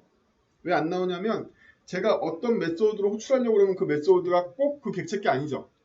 부모 거일 수도 있고 제가 소유하고 있는 거의 것을 또 가져올 수도 있잖아요. 그럼 걔를 어디서 가져오냐면 사실은 참조를 해가지고 그 함수 포인터를 가져와야 돼요. 그렇죠? 참조를 하는 이 비용이 커져서 큰 객체 지향을 만들고 나면 느린 걸 해결할 방법이 없는 거죠. 왜? 코드가 바르니까. 코드가 바라서 해결할 방법이 없어져요. 그래서 처음부터 이렇게 안 짜는 거죠. 게임 쪽에서. 나중에 얘기하기로 하고. 그래서 우리는 게임에 무리하게 MVC를 적용하고 있어요. 왜? 여러분들한테 MVC를 가르치는 게 목적인데 익숙한 도메인은 여러분들 머리가 익숙한 쪽으로 돌기 때문에 익숙하지 않은 도메인에서 MVC를 엄격하게 적용하는 훈련을 하는 거죠. 얘기 길다. 어쨌든 지금 제가 55분에 걸쳐서 떠든 얘기는 굉장히 중요해요. 이게 객체 지향의 전부일 수도 있어요. 최소한 객체 지향으로 프로그램 만드는 방법을 알 수는 없어도 어떤 코드를 보고 여러분들은 이제 이게 객체 지향으로 짠 건지 아닌지를 금방 판정할 수 있어요. 기계적으로 판정할 수 있다는 거죠. 그렇죠? 그래서 내 코드가 객체 지향으로 안 짜졌네는 금방 할 수 있다는 거예요. 이제 이것만 해도 굉장한 거예요. 본인이 항상 자뻑에 빠진단 말이에요. 여러분들은 내가 최고야. 정말 잘 짰어. 이건 진짜 키인가 봐. 난 구글 가야겠어. 항상 이렇게 생각하시죠. 근데 그렇게 되면 내 코드를 검증할 방법이 없잖아요. 내 코드를 검증할 수 있는 기준을 갖게 되신 거죠. 내 코드 보고 이게 만족이 안 되면 이거는 객체 지향으로 짠 건 아니야. 최소한. 이것만 봐도 굉장히 도움이 된다는 거예요. 자, 여기 돌아와서 아까 책임이라는 건 수신개체, 송신개체, 메시지가 있다고 그랬죠? 그렇죠? 그러면 아이템과 게임 사이의 메시지 관계를 생각해 봅시다. 어떤 식으로 얘네들은 통신을 하는지. 그러면 아이템과 게임이 무슨 짓을 하는지는 도메인 분석을 통해서만 알 수 있어요. 그렇죠? 그러면 우리가 컨트롤러와 모델이라는 역할이 존재해 라는 건 어떻게 알았다? 선배들의 패턴을 보고 이런 게 있을 거야. 그냥 아는 거란 말이에요. 그럼 우리는 이 틀을 먼저 만들고 이 틀에다 끼워 맞춰보는 거예요. 그렇죠? 그래서 끼워 맞춰서 알게 된 게 게임과 아이템일 뿐이지 그건 틀에 끼워 맞춰져 있는 거지 진짜 상황은 각 모델과 컨트롤러 사이에 100만 가지가 나온다는 거예요. 그때그때 다른 거죠. 도메인 따라서 다른 겁니다. 그래서 이 틀에 끼워 맞춰서 저희가 게임과 아이템을 알게 된 것뿐이지 이 둘 사이에 일어난 일은 진짜 도메인 분석을 해봐야 되는 거죠. 한북 그리기 게임에서 아이템과 게임 사이에는 어떤 일이 일어나는지는 실제로 분석해봐야지 안다는 거야. 우리는 뭐만 해결된 거다? 첫 단추. 허허 벌판에서 끼울 수 있는 틀만 찾아가지고 끼우는 거지 아무것도 해결된 건 없는 거죠. 근데 허허 벌판인 상태로 아무것도 못하니까. 고기만 해결한 거야 딱. 그렇죠? 그래서 제가 여러분들한테 조언을 드리자면 여러분들이 프론트엔드 개발자가 많으시다거나 백엔드 개발자가 많으시면요. 대부분 비즈니스 도메인에 종사하고 계시는 거고요. 비즈니스랑 돈 버는 서비스를 얘기해요. 여기 계신 분들은 대부분 MVC 프레임워크를 적용할 수 있어요. 그렇죠? 그래서 여러분들이 실무에서 겪는 일 대부분은 MVC를 적용하시면 돼요. 그래서 그거에 익숙해지신 다음에 다른 프레임워크 이사 가셔도 괜찮아요. 뒤처지는 느낌이 들잖아요. 남들은 MVXX 어쩌고저쩌고 뭐 이상한 이름의 프레임워크도 막 쓰고 이번에 새로 뭐 나왔는데 걔는 못 쓴다더라. 되게 트렌디해 보이잖아요. MVC 기초만 잘 잡혀 있으면 아무 프레임워크 이사 가도 돼요. 걔는 다 응용입니다. 근데 한 번이라도 MVC 프레임워크의 기초가 안 잡혀 있는 상태로 딴 프레임워크부터 시작하시는 게 힘들어요. 왜냐하면 이 프레임워크가 무엇인지를 빗대어 생각할 수 있는 기준점이 없어서 그래요. 이제부터는 스케치 단계예요. 스케치 단계인데 여러분들 객체 지향 프로그래밍 할 때 코드를 붙잡으려고 그러지 마시고요. 역할, 즉 객체를 도출해냈으면 이 사이에 책임들을 분석하게 되시는 거예요. 그럼 서로가 서로를 보고 책임을 다해야겠죠? 그러면 아이템이란 모델이 게임에 대해서 다하는 책임을 생각해 봅시다. 게임은 해당 모델에 얘가 어떤 타입인지, 얘 XY 값이 무엇인지, 셀렉트 된 놈인지, 셀렉트 되었다면 그 직전 녀석은 무엇인지 나는 속성값을 알고 싶어. 왜? 게임이 아이템을 컨트롤하기 위해서죠. 여기까지는 제가 설명 안 해도 이미 기존 코드에 다 구현되어 있는 거예요. 게임이 이걸 다 쓰고 있는 것도 보셨을 거예요. 그렇죠? 게임의 다양한 메소드에서 아이템한테 이런 걸 요구한다는 사실을 아셨을 거예요. 반대편에서 설명하자면 아이템은 게임에게 이런 걸 제공할 책임이 있는 거죠. 이때는 값이 제공되던데 괜찮아요. 주고받는 게 아니라 상태를 줘야 하는 거기 때문에 그렇습니다. 현재 상태를 줘야 하는데 쓰기 때문에 이 게터들은 괜찮아요. 그렇죠? 그리고 xActivated라는 이 속성은요. 새롭게 등장할 거예요. 그건 좀 이따 설명하기로 하고 또한 게임이 아이템의 좌표를 바꾸기 때문에 포스라는 메소드를 제공할 책임이 아이템에게 있죠. 아이템 쪽만 보세요. isBorder는 특정 아이템이 왔을 때 내가 그 아이템 주변에 속해 있는 녀석인지를 반환해 주는 녀석이죠. 게임에서는 getBorder라고 하면 어떤 아이템을 둘러싼 8개의 아이템을 반환하는데 8개의 아이템을 반환하기 위해서는 자기가 알고 있는 모든 아이템즈에 가가지고 너 얘 보더니? 라고 물어보는 거죠. 그렇죠? 상호작용 한다는 거예요. 이 녀석들이. 거꾸로 getBorder는 누가 사용할까요? getBorder는 결국엔 아이템이 사용합니다. 언제? select라는 메소드에 반응하기 위해서죠. 이 코드 짜보신 분들은 이해하실 거예요. 게임에서 어떤 아이템에게 select를 할 때는 현재 마지막 셀렉트 되어 있던 아이템을 인자로 보내주면서 셀렉트를 호출하게 돼요. 아이템에. 그때 이 아이템은 내가 기존에 있던 아이템의 보더인지 아닌지를 판정할 책임이 있어요. 그렇죠? 둘이 상호작용하게 됩니다. 언셀렉트 해주는 거죠. 게임이 언셀렉트 시키면 언셀렉트 해야 되니까. 그 다음에 이 셀렉티드 같은 경우에는 너 이 아이템이 셀렉티드 된 거이냐? 라고 물어보기 위해서 최초 헤더인 녀석한테 물어보면 얘가 꼬리에 꼬리를 물고서 그 아이템은 결국 선택된 녀석이야 라고 얘기해주기 위해서 있는 거죠. 그러면 이번에 새롭게 도입된 액션과 Q 액션 그리고 is activate라는 세 가지를 알아보도록 하겠습니다. 액션이라는 건 아이템이 셀렉트 말고 다른 행동을 할 수 있다는 뜻이에요. 대표적으로 폭탄을 누르는 행위를 생각해 볼까요? 폭탄을 누를 때는 여기에 미리 있었던 셀렉트, 언셀렉트로 대응할 수가 없죠. 그럼 폭탄 말고 다른 애들도 마찬가지인데 범용적인 셀렉트가 아닌 행동을 모델이 처리하기 위해서는 그 모델이 그 행동을 받아서 처리할 수 있는 기회를 줘야 돼요. 즉 아이템은 게임이 호출하는 특정 액션이라는 거에 대한 책임이 있는 거죠. 그래서 우리가 앞으로 아이템으로 뭘 만들기 위해서는 셀렉트 계열이 아닌 행동을 아이템이 처리할 줄 알아야 된다라는 거예요. 그래서 액션이라는 메소드가 있는 거고요. Q 액션이라는 애가 있죠. Q 액션. 저번 시간에 폭탄 터질 때 한 번에 안 터지고 터진 다음에 터지는 거 보셨을 거예요. 그쵸? 그렇다는 얘기는 뭐냐면 아이템이 연쇄작용할 수 있다는 얘기인 거고 아이템이 어떤 액션을 처리할 때 바로 일어나지 않고 예약했다가 일어난다는 사실을 의미해요. 그쵸? 그거 어떻게 하냐면 눈으로 관찰하고 아시는 거예요. 이게 바로 도메인 분석입니다. 게임에 일어나는 현상을 눈으로 보고서 개발자니까 이건 분명히 셀렉트와 관련 없는 클릭이라는 행동으로 무슨 일이 일어났으니까 아이템에도 그러한 일을 통보할 수 있는 방법이 필요해. 그 액션을 도출했는데 그 액션이라는 걸 곰곰이 생각해 보니까 액션이 즉시 일어나기도 하지만 나중에 일어나기도 해. 나중에 누가 일으킨 걸까요? 컨트롤러가 일으켰겠죠. 그럼 컨트롤러는 어떻게 액션을 나중에 일으키지? 혹은 쌓아뒀다 일으키지? 라는 걸로 여러분들은 다 모든 게 이해가 돼야 돼요. 이게 바로 어려운 점입니다. 중국 개발자는요. 그 도메인을 어떻게 이해하냐면 액션 시점에서는 내가 게임에다가 Q에다 넣어줘야 되고 게임은 Q를 계속 처리해 가면서 이번 Q에다가 Q 액션을 아이템에 호출하고 처리하고 걔는 이게 프라미스야. 프라미스를 리턴하면 그걸 또 대냈다가 그 다음번 Q에 쌓인 걸 또 호출하겠지. 즉 얘의 액션은 실제로 일어난 게 아니라 Q 액션에서 진짜로 일어나고 액션 시점에는 자기가 바로 처리할 건 바로 처리하고 아니면 Q에다 집어넣어야겠다. 게임 Q에다가. 그러면 실행은 누구한테 의뢰한다? 게임 컨트롤러한테 의뢰해가지고 게임 컨트롤러 add Q 한 이후에 지가 Q를 잘 비워가겠지. 때에 맞춰서. 하지만 언제 Q를 해소할지는 누가 결정 권한을 가져야 된다? 아이템이 가져야 되니까 Q에서 호출된 Q 액션은 프라미스를 리턴해야겠구나. 까지가 사실은 정답이 아니라 까지가 중국 개발자가 알아내는 거예요. 도메인으로부터.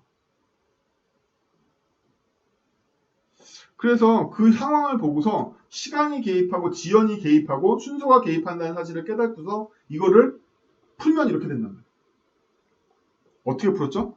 게임 쪽에 add Q가 있고 add Q는 add Q 하자마자 뭘 할 거냐면 아마 Q를 바로 스타트 할 거예요. next Q를 호출해가지고. add Q가 되면 일단 Q에 들어왔으니까 next Q를 호출해서 첫 번째 Q를 비울 수가 있겠죠. 그 사이에 딴 놈이 add Q를 계속 했다면 그 안에 add Q가 더 들어있을 거예요. next Q가 끝난 다음에 여전히 Q에 뭐가 있다면 계속 next Q를 호출하겠죠. 그렇죠? 그래서 add Q는 현재 next Q가 발동 중이 아니라면 next Q를 발동하는 최초의 트리거가 되기도 할 테고 Q는 점진적으로 처리될 거고 시간의 개념도 들어가 있으니까 어떤 Q에서 실제로 일을 하는 건 그 아이템 자체일 텐데 아이템의 Q 액션을 호출할 때는 프라미스를 리턴해야지만 얘가 대내서 이 자율권을 아이템이 갖는구나. 즉 Q 액션이 얼마나 시간을 끈 다음에 게임의 다음번 넥스트 Q를 호출할지에 대한 권한을 누가 가져야 된다? 아이템이 가져야 된다는 거야. 아이템마다 다르기 때문에. 어렵죠. 여러분들 기절하신다. 어려워서. 그래도 따라오셔야 돼요. 이게 중국의 세계예요. 그러면 왜 액션에서 바로 add Q를 안 하고 액션을 호출하지? 그거에 아이템이 클릭을 당했을 때 어떤 놈은 Q에 늘려올 테고 어떤 놈은 안 늘 수도 있으니까. 그렇죠? 그래서 아이템을 곧장 add Q 하지 않고 즉 어떤 액션이 일어났을 때 아이템한테 액션이라는 메소드를 보고해서 액션이 제가 굳이 게임에 있는 add Q를 넣게끔 한다는 거잖아요. 이거는. 만약 이렇게 안 한다면 게임이 직접 어떤 아이템의 액션을 직접 자기가 받아서 아이템한테 전달하지 않고 add Q에 넣어버리고 Q가 돌 때 Q 액션만 호출한 방법도 있겠죠. 그럼 어떤 권한을 뺏어간다? 아이템이 Q에 넣지 말지 하는 결정하는 권한을 뺏는 셈이 된단 말이에요. 여러분들이 도메인 분석가면 이 책임들을 보고서 거기까지 알 수가 있어요. 이거 액션을 거쳐가지고 Q 액션이 일어난 걸 보니까 add Q를 직접 넣어주지 않고 어차피 add Q 아이템 들어가는데 그렇게 생각하면 어떤 아이템에 클릭이 일어났을 때 바로 아이템에 있는 액션 호출하지 않고 게임에 add Q 바로 호출이 되는 건데 이렇게 안 하고 액션에서 굳이 addQ를 다시 호출하게 만든 이유는 선택권을 주기 위해서구나.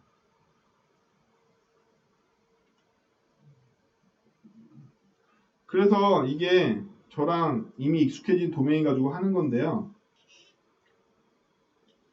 능숙한 개발자가 오면 여러분들 코드를 보고서 훈수를 두는데 꼰대 같겠지만 마법 같겠지만 실제로 보여서 그래요. 이게 제 코드라서 액션과 Q 액션과 add Q를 보고서 액션의 선택권이 Q에 넣고 말고가 있다는 걸 제가 아는 게 아니에요. 여러분들 코드를 봐도 제가 즉시할 수 있어요. 경험 때문에. 아, 얘는 함수를 만든 의도가 이것 때문에 이 선택권을 주려고 만들었구나. 그럼 얘는 이렇게도 할 수 있고 저렇게도 할 수 있겠네. 그걸 API 보고 안다는 거예요. API 보고. 그렇죠? 그러면 여기에는 여러 가지 뭐가 등장하면 고유명사들을 정의하고 있죠. 여러분들이 프로그래밍을 짜는 경우 그 과정은 뭘로 얘기할 수 있냐면 여러분만의 언어를 만든다라고 켄트백이 표현하는데 더 정확하게는 여러분들만의 책임을 만들어가는 과정이라고 할 수 있겠죠. 역할별 책임을 만들어가는 거고 여러분들 책임의 최종 결과물은 메소드니까 메소드의 가장 중요한 시그니처의 구성물은 뭐죠? 이름이에요. 그 이름이 바로 여러분들이 만들어낸 언어이자 어휘예요. 그러면 저는 기존의 셀렉트 계열의 어휘를 이미 다 정립해서 여러분한테 배포를 했고 지금 액티베이티드와 액션 Q라는 이 세 가지 용어는 새로운 아이템 같은 셀렉티드가 아닌 계열을 위해서 준비한 어휘란 말이에요. 그럼 액티베이티드는 왜 만들었냐? 액티베이티드는 어떤 액션이 일어날 때 플래그를 체크하기 위해서 만든 거란 말이에요. 셀렉티드 계열 애들은 아예 안 쓰겠죠. 이게 바로 뭐다? 복합 책임이다. 아이템은 셀렉티드 계열에 관련된 책임을 다 지고 있지만 액션 관련된 책임도 지고 있는 거죠. 2개 이상의 책임을 지고 있는 거예요. 그러면 권한도 어휘가 나눠질 뿐더러 그렇죠? 책임도 어휘가 나눠집니다. 액션 계열의 어휘들이 존재하게 되고 셀렉티드 계열의 어휘가 존재하게 된단 말이에요. 그러면 여러분들은 이 어휘를 따로 정리해서 어떤 도메인에 대한 책임 계열인지를 구분할 필요가 있겠죠. 이걸 뭐라고 부르냐면 딕셔너리라고 불러요. 여러분들이 만약 딕셔너리 작성하지 않으면요. 오늘은 기억해도 일주일에 까먹어요. 그러면 지금 저는 이걸 보자마자 type xy selected pre까지는 뭘로? selected 관련된 권한이고 post is border select unselect is unselect is selected는 다 select 행동에 관련된 도메인이야라고 지금은 인식하고 있겠죠. 나중에 is activated가 뭐에 쓰는 거지 이렇게 생각한단 말이에요. 그렇죠? 그래서 코드에다 주석을 남기시는 것도 방법이고요. 따로 딕셔너리를 만드시는 것도 방법이에요. 그렇죠? 코드에 남기는 방법 중에 제일 좋은 건 주석이 아닙니다. 제일 좋은 건 뭘까요? 어휘에 남기시는 거예요. 어휘에. 여기에 보면 어휘가 일반적인 이름으로 쓰여져 있습니다. 어떤 이름으로 쓰여져 있죠? 액션, Q, 액티베이티드 같은 일반적인 이름으로 쓰여져 있기 때문에 얘가 어떤 소속인지 모르는 거죠. 어떤 소속인지 액션 계열의 소속인지 모른단 말이에요. 그럼 제일 쉬운 방법은 뭘까요? is action activated 액션 Q 액션 저쪽에는 add Q 액션 Q라고 쓰면 되는 거죠. 그럼 액션 계열의 딕셔너리가 한 번에 완성이 된단 말이에요. 그렇죠? 이런 명령 방법들은 다 뭐에 해당된다? 원칙에 해당돼요. 팁에 정하시면 됩니다. 지금은 그러면 여기에 원칙이 두 가지나 적용되어 있는 거랑 마찬가지예요. 여러분들 프로그램 되게 섬세해요. 섬세해서 오늘 섬세한 거 설명드리는 거예요. 섬세한 거 설명하면 이렇게 한이 없습니다. 오늘 코단지도 못 줄었을지 모르겠네. 자, 제가 지금 말한 대로 고친다 하더라도 문제는 해결되지 않아요. 어떻게? is action activated, action, q action, add action q로 만들어도 문제가 해결되지 않아요. 왜일까요? 원칙을 어기고 있기 때문이에요. 어떻게 어겼죠 이번에는? 액션 계열들은 액션을 삽입하는 도메인 구분자를 써서 명명했는데 나머지 애들은 일반 명사를 먹고 있어요. 그쵸? select, unselect, is unselected는 select라는 이름이 들어갔다는 점에서는 같을지 몰라도 액션하고는 다른 규칙으로 카테고라이즈 되어 있죠. 그쵸? 뿐만 아니라 type x, y 이거는 일반적인 이름이가 괜찮을지 몰라도 selected는 select가 들어있다 쳐도 pre는 안 들어갔죠. previous selected라고 써놔야 되겠죠. 한쪽을 이름을 정했으면 반대쪽이 이름을 어기고 있으면 안 된단 말이에요. 원칙이 어긋나니까. 그럼 원칙이 두 개 적용되나 마찬가지예요. 이쪽은 일반 명사나 자유롭게 메소드 이름을 쓰는데 한쪽은 액션이라는 걸 넣어서 썼어. 이러면 여러분들은 괜찮을지 몰라도 이걸 생판 처음 보는 사람들은 엄청난 이질감을 느끼죠. 엄청난 이질감을 느끼죠. 그럼 이걸 리팩토링 해야 되냐? 반드시 해야 돼요. 반드시 해야 됩니다. 다 갈아엎는 한이 있어도 반드시 하셔야 돼요. 안 하면 어떤 사태가 일어나는지 실무적인 예로 말씀드려 볼까요? 이미지의 온로드를 이용해서 이미지의 src에 있는 이미지가 로딩되었는지 체크하시는 코드를 짜신 적이 있으신가요? 이미지 로드를 체크하기 위해서 온로드 이벤트 사용해 보신 적 있어요? 온로드 이벤트는요, 모든 돔 엘리먼트에 있는 이벤트예요. 그래서 원래 스펙상으로는 어떤 엘리먼트가 실제 브라우저에 로딩되는 순간 발생하게 되어 있습니다. 그럼 이미지 온로드도 마찬가지로 이미지 태그가 도큐먼트 상에 올라오면 발생해야 되는 이벤트죠. 그렇죠? 이 규칙에 따르면 이미지 src에 있는 이미지가 네트워크에서 로딩됐을 때 온로드가 발생한 게 아니라 도큐먼트 온로드 시점에 이미지 온로드 발생하는 게 정상이에요. 맞죠? 그래서 i는 이렇게 구현되어 있고 나머지 기타 과거 브라우저 다 이렇게 구현되어 있어요. 그러면 이미지의 업로드는 어떻게 체크했을까요? 예전에는 이미지 태그 한정으로 is complete라는 속성이 있어요. 그럼 이 속성을 어떻게 체크하죠? 인터벌로 체크하시면 돼요. set 인터벌로 계속 돌면서 is complete가 true가 될 때까지 계속 돌아서 온로드를 체크했단 말이에요. 옛날에는. 이게 정상이에요. 실제로 문서 스펙상. 근데 시대상으로 HTML5에서는 표준규격으로 이미지 태그 한정으로 온로드는 src에는 이미지가 로드됐을 때로 공식이 바뀌었어요. 시간의 순서란 말이야. 아니 그런 관계로 따져보면 비디오의 온로드, 오디오의 온로드도 그렇게 작동해야 되고 미묘한데? 그러면 스타일 태그에 링크 태그에 있는 온로드도 그렇게 작동하나? 여러분들 일관성을 깨먹은 거죠. HTML은 과거 호환성을 보장하기 때문에 일관성을 깨먹고서 역사적인 메소드가 계속 주축되고 있단 말이에요. 그래서 어떻게 된다? 방대한 도메인 지식이 필요하게 된 거죠. 1세대의 지식도 필요하고 2세대의 지식도 필요하고 3세대의 지식도 필요하게 된 거죠. 이래서 백엔드 개발자들이 이쪽에 진입 안 하려고 그러는 거예요. 귀찮아서. 도메인이 너무 많으니까. 지식 자체가 어려워서가 아니라 도메인이 너무 쌓여서 안 들어오려고 그러는 거야. 고인물들만 하는 거죠. 고인물들만. 그럼 신규 진입을 하실 것 같아요? 안 해요. 그러니까 요즘 프론트엔드 개발자가 드문 거야. 신규 진입도 너무 하기 싫어. 도메인, 이 고인물이 너무 쌓였단 말이죠. 근데 왜 이렇게 됐죠? 과거 호환성을 보장하기 위해서 역사적으로 일치하지 않는 메소드를 계속 만들고 있는 거죠. 그렇죠? 이 비슷한 일이 어디서 일어나냐면 자바에서 일어나. 자바에서. 근데 자바는 뭘 쓰죠? 뭘 쓰죠? 어떤 신공을 사용하죠? 디플리케이트 신공을 사용합니다. 이거는 끝났어. 신공을 사용합니다. 그래서 못 쓰게 만들거든요. 대표적으로 옛날에 만들었던 스택이라는 구조체 못 쓰게 만든 디플리케이트 했다고 못 쓰게 만든단 말이에요. 이런 식으로 자꾸 죽여가는 방식을 쓰는데 그에 비해서 그러니까 하위 호환성을 보장하지 않는 거죠. 어떤 식으로 보장하지 않냐면 존재는 해. 옛날에 만들어진 자르 파일은 내가 돌려줄게. 너 새로 컴파일을 못하게 할 거야. 이렇게 만든단 말이에요. 근데 자바스크립트나 HTML, CSS는 그게 안 통하죠. 과거 호환성 다 보장하니까. 도메인이 자꾸 쌓인단 말이에요. 이렇게 하면 저희 업계 망해요. 나중에 애들 안 들어와. 너무 쌓이는 도메인이 많단 말이에요. 지금은 공부하려면 너무 공부할 게 너무 많은 거죠. 자, 그래서 우리가 어떤 도메인 등록하고 이럴 때 자, 저희 게임과 아이템 사이를 찾아봤는데 이번에 새로 도입되는 건 게임과 팩토리예요. 저희 추상 팩토리 메소드 사용한다고 그랬죠. 이번에. 추상 팩토리 메소드가 필요한 이유를 짚어보죠. 왜 필요하죠? 왜냐하면 기존에는 아이템을 렌더링하는 서브 렌더러가 한 종류였는데 이제는 특정 아이템 타입과 그 아이템을 렌더링하는 렌더러가 쌍으로 들어온단 말이에요. 저희 아이니 그림 나서 폭탄 터졌잖아요. 그럼 얘는 아이니를 그리는 렌더러가 필요하잖아요. 근데 정확하게 뭐와 일치한다? 밤 아이템 모델과 일치한단 말이에요. 그럼 얘는 동시에 뭘 공급해야 된다? 여기 나와 있는 대로 렌더러도 공급하고 아이템도 공급할 책임이 있는 거죠.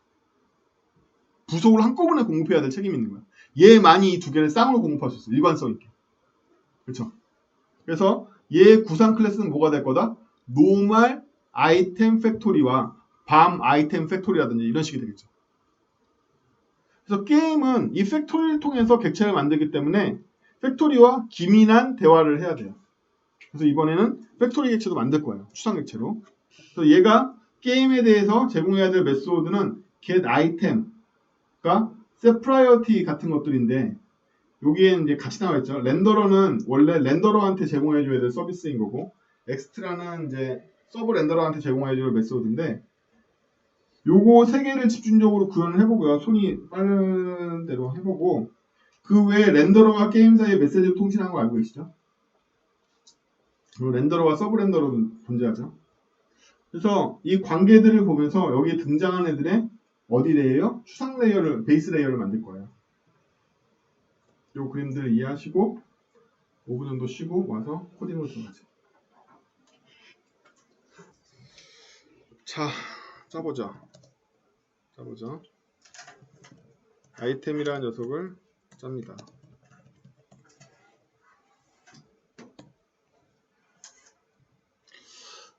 ES6에서 클래스는 원래 이렇게 할당식으로 만들어도요. 이 클래스의 네임을 조회하면 나와요. 이렇게 네임을 조회하면 이게 아이템이라 나옵니다. 간단한 토막 상식인데 예를 들면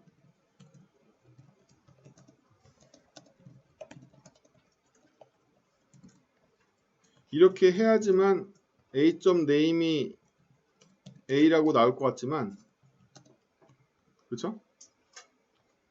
기명함수라고 그래서 많은 책들에서 이렇게 가르치죠. 기명함수에 이름이 있으면 네임 속성에다 이름이 들어가거든요. 그 전까지는 이 네임이 팝폭 전용 속성이었지만 ES6 이후에 얘는 공식이에요. 네임은 기명함수에 들어간다고 알려져 있지만 실은 그렇지 않고요. 단순 할당인 경우에는 해당 변수의 이름이 네임으로 들어가도록 파서 규칙이 들어가 있어요. 이것도 공식입니다. 그래서 제가 이렇게 만들어도 기명 클래스를 만든 거와 똑같은 효과가 같습니다. 이렇게 할 필요 없어요. 이렇게 안 해도 됩니다. 왜냐하면 이게 공식이기 때문에 그래요. 그럼 저는 왜 꼭 이렇게 쓰느냐? 호이스팅 자체를 거부하는 거죠. 할당 시점을 애매하게 쓰고 싶지 않기 때문에 정확하게 표현을 해주는 거예요. 그리고 클래스는 어차피 식입니다. 식이기 때문에 여러분들 미친 척하고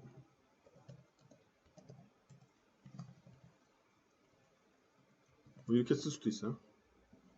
문법상 에러 없죠? 네, 문법상 에러 없으니까 이러지 마세요. 그렇죠?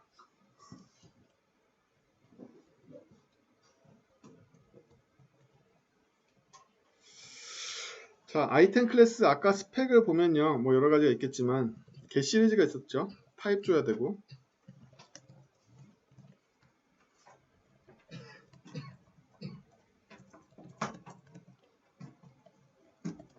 X 주고 Y 주고 얘는 일반적인 애들이었잖아요. 그쵸?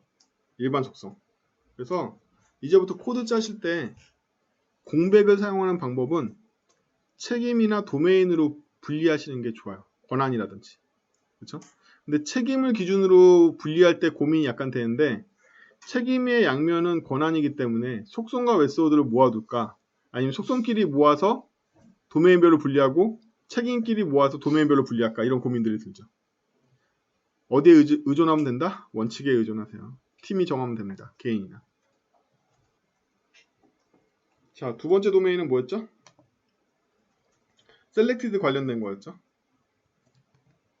셀렉티드에 관련돼서 우리가 get해야 되는 게 너 셀렉티드 된 거냐? 인 거죠. 그러면 셀렉티드 됐냐 안 됐냐는 트루퍼스니까 이것도 여러분들이 팀 내에서 원칙을 정하세요. 컨벤션은 절대적인 게 없어요. 저희 회사는 is를 사용합니다. 이런 거라고 볼 수 있겠죠. 셀렉트 되는지 안 되는지. 근데 우리가 그때까지 프리라고 썼던 건 프리비어스 약자인데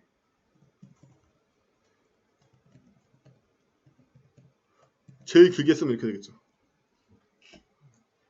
그쵸? 근데 여기도 길게 쓰면 이렇게 된단 말이에요. 그쵸? 근데 제가 아이템을 생략했으니까 여기도 같은 이유로 아이템을 생략하겠습니다. 그쵸? 그럼 이건 셀렉티드 계열에 관련되어 있는 속성을 나타내고 있죠. 근데 우리가 이번에 새롭게 도입한 것 때문에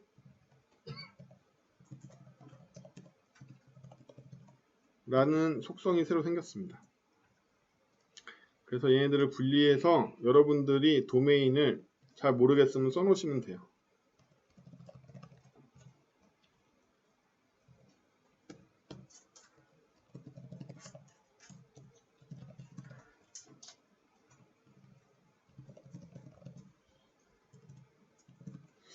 이렇게 써놓고 잘 생각해 보자는 거죠.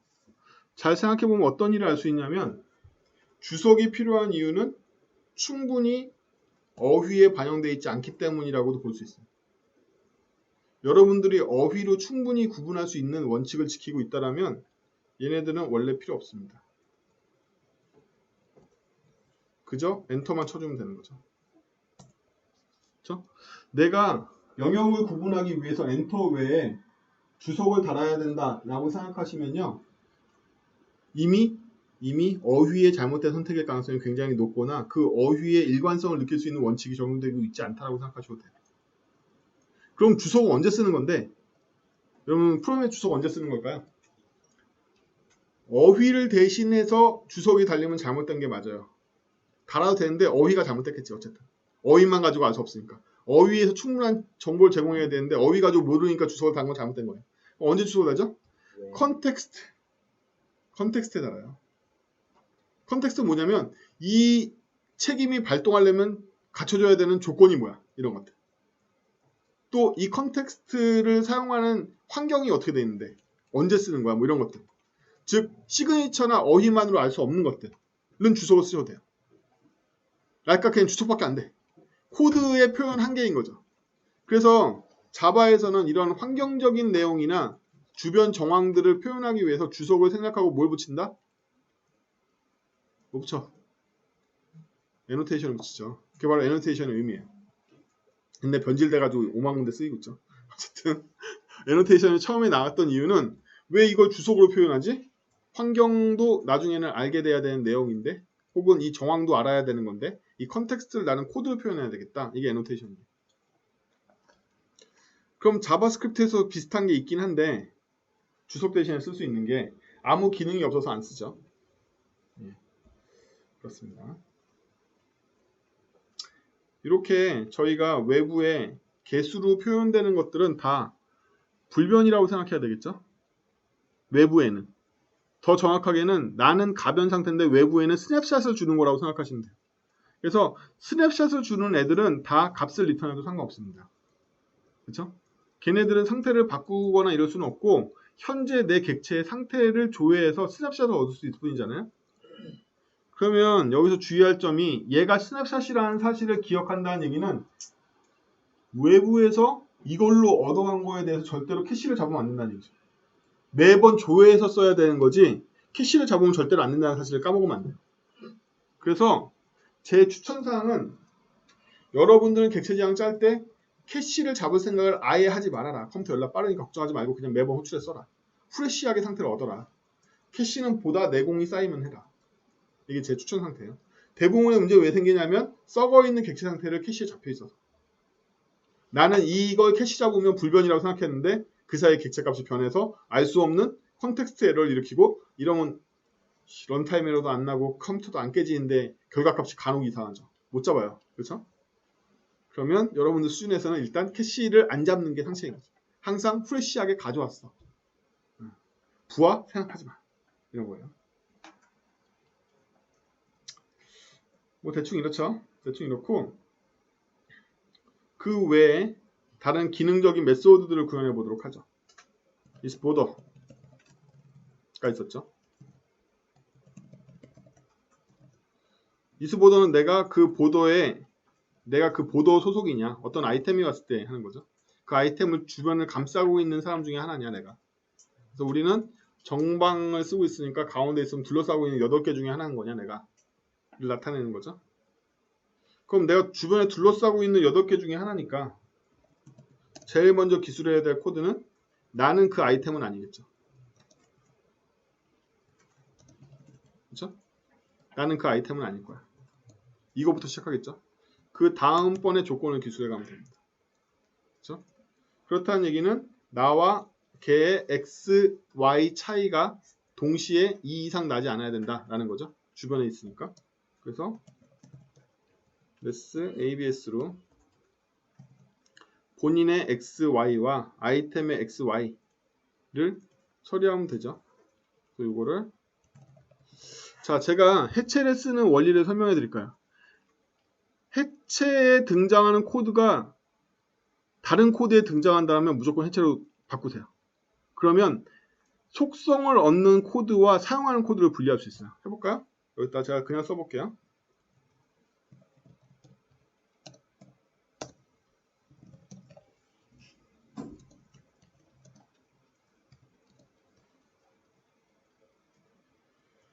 띄어쓰기는요, 여러분들 보기 좋은 대로 하시면 돼요. 인식하기 쉽게.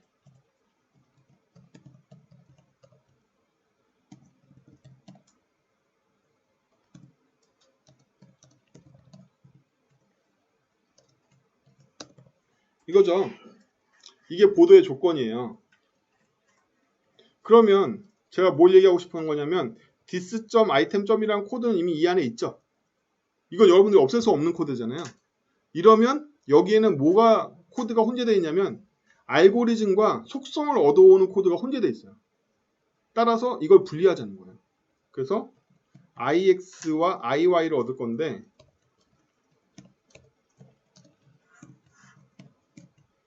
얘는 누구로부터? 아이템으로부터. 그 다음에 this의 x와 this의 y를 얻을 건데 이거는 나로부터. 이렇게 되면 여기에 뭐만 남는다? 연산만 남게 되죠.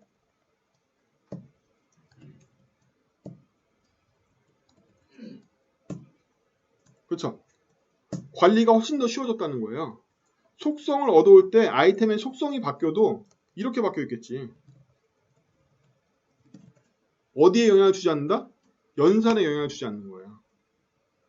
그래서 프로그래밍 컨텍스트상 데이터를 소싱해오는 부분과 그 데이터를 사용하는 부분은 다르단 말이에요. 그렇죠? 그거를 구분할 수 있게 해주는 장치가 바로 해체인 거예요.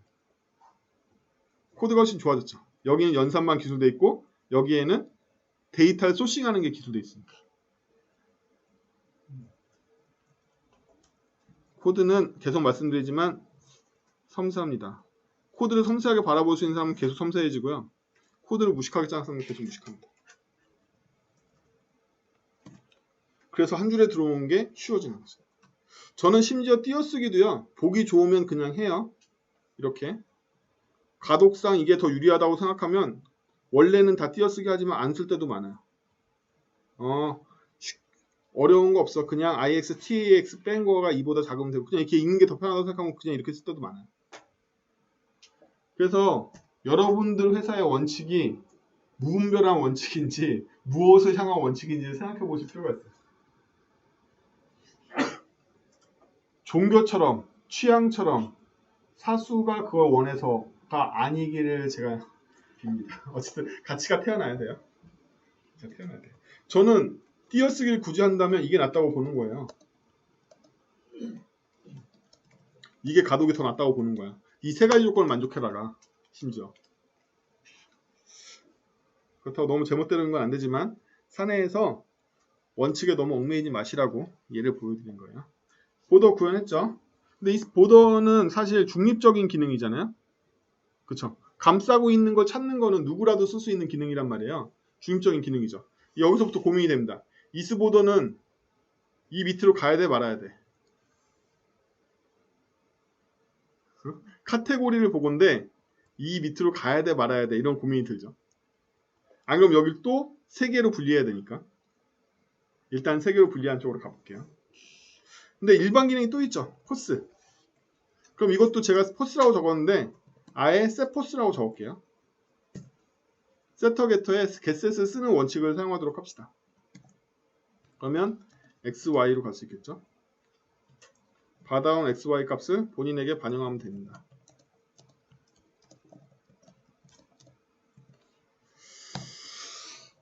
컴마는 여러분들 회사의 자유예요.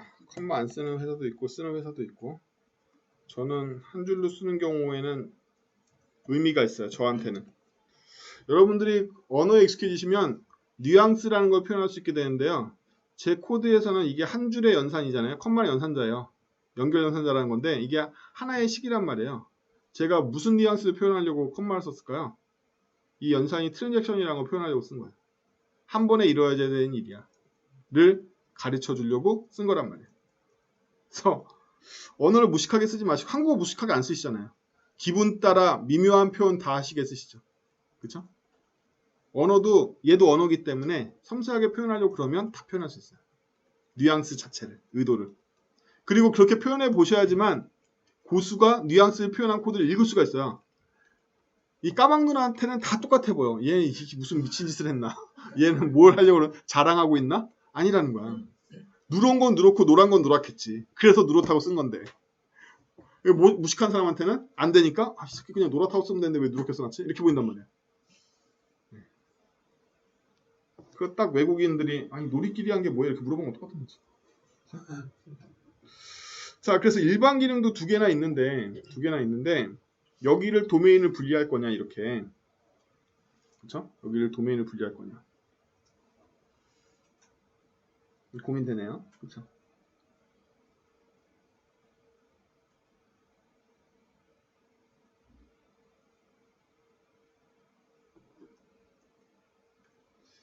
그 다음에 조회하는 게 있죠.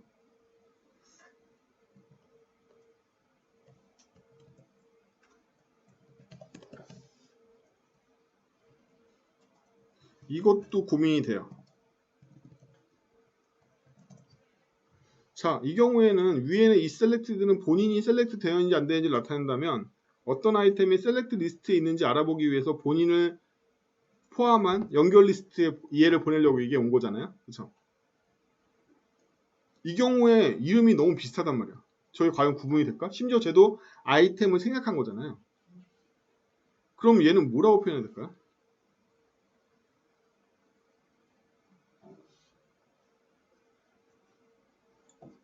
우리 원칙에 따르면 아이템을 생략하기로 했으니까 이름이 똑같잖아.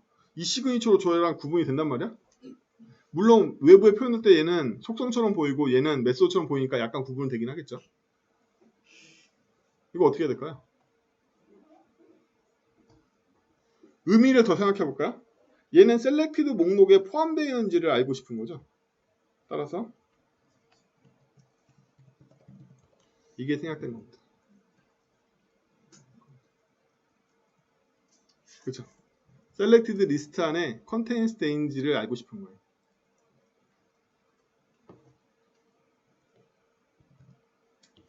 근데 이러면 마치 뭐처럼 보이시죠? 애플의 메소드처럼 보인단 말이야. 이 빌어먹을 애플놈들이 메소드 만들 때 미친 영어를 쓴단 말이지. 거의 문장을 써 이놈들이. 우리는 이렇게까지 하고 싶지 않아. 그럼 어떻게 되지?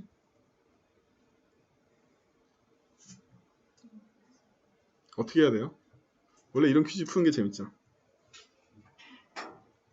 저 이거 과제로 내야겠다. 자, 이렇게만 써둘게요.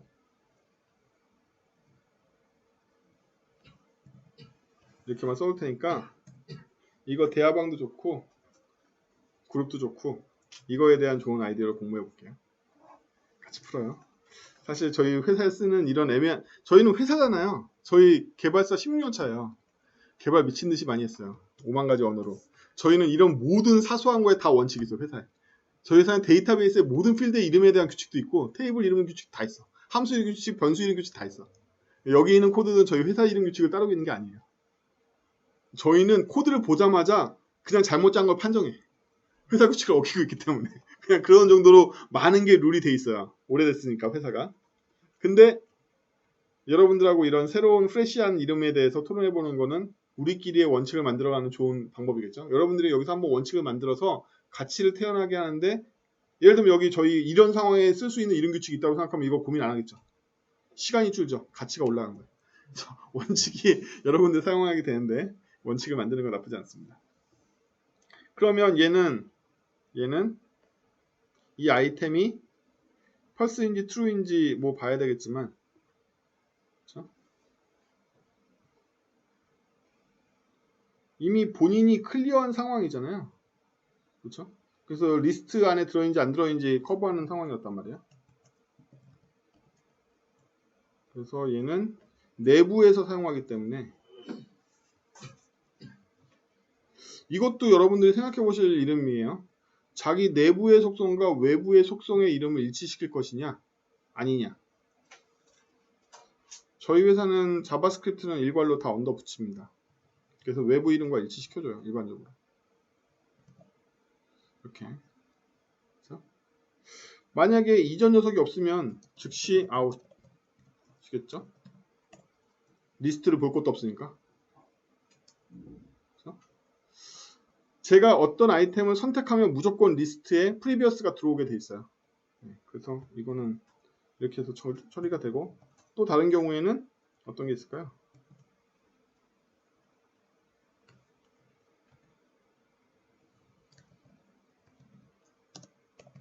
진짜로 일치하는 경우겠죠? 여러분 자바스크립트에서 이퀄 2개 쓸 때와 이퀄 3개 쓸 때를 헷갈려 하지 마시고요. 다 이퀄 2개 쓰시는데 어떤 경우만 조심하면 된다? 투스트링으로 해석될 것 같은 경우만 조심하시면 돼요. 투스트링으로 해석될 것 같은 경우만. 그 경우만 조심하시면 다 이퀄 2개 쓰셔도 돼요. 이퀄 2개 압도적으로 빠릅니다. 성능은. 쫄아가지고 이퀄 3개 쓸 필요 없어요. 이러면 true죠. 이게 우리가 원하는 거잖아요. 근데 같지 않으면 내가 아니라 다른 놈한테 넘기는 거죠.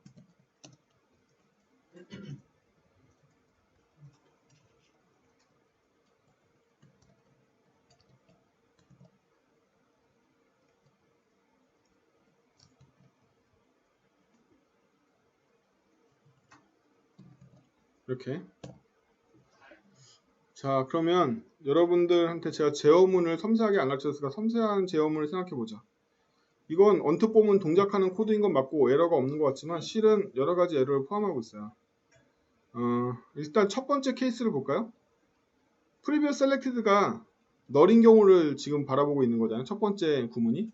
그쵸? 그럼 얘네들은 크게 보면 널인 경우와 널이 아닌 경우로 바라볼 수 있겠죠. 그쵸? 그리고 널이 아닌 경우에 if s가 성립하는 거잖아요. 그쵸? 그러면 여기서 널이 아닌 경우가 먼저 배제됐죠. 리턴으로. 널이 아닌 경우는 밑으로 내려올 가능성이 없는 거예요. 그래서 이 코드에는 암묵적으로 실드 패턴이라는 게 적용되어 있습니다. 실드 패턴이. 그런데 이거는 코드의 중복을 일으키고 있죠. 어디에서? 얘가 코드의 중복을 일으키고 있기 때문에 여러분들이 실드 패턴을 인식하지 못하는 거예요. 그래서 코드 중복을 제거해 보도록 하죠.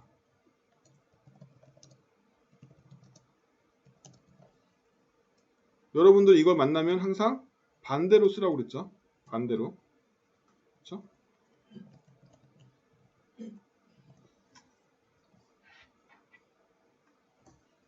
그러면 우리는 previous 코드를 통해서 previous selected를 통해서 이제 간단하게 실드 패턴이 적용되는 걸 확인할 수가 있어요. 이렇게.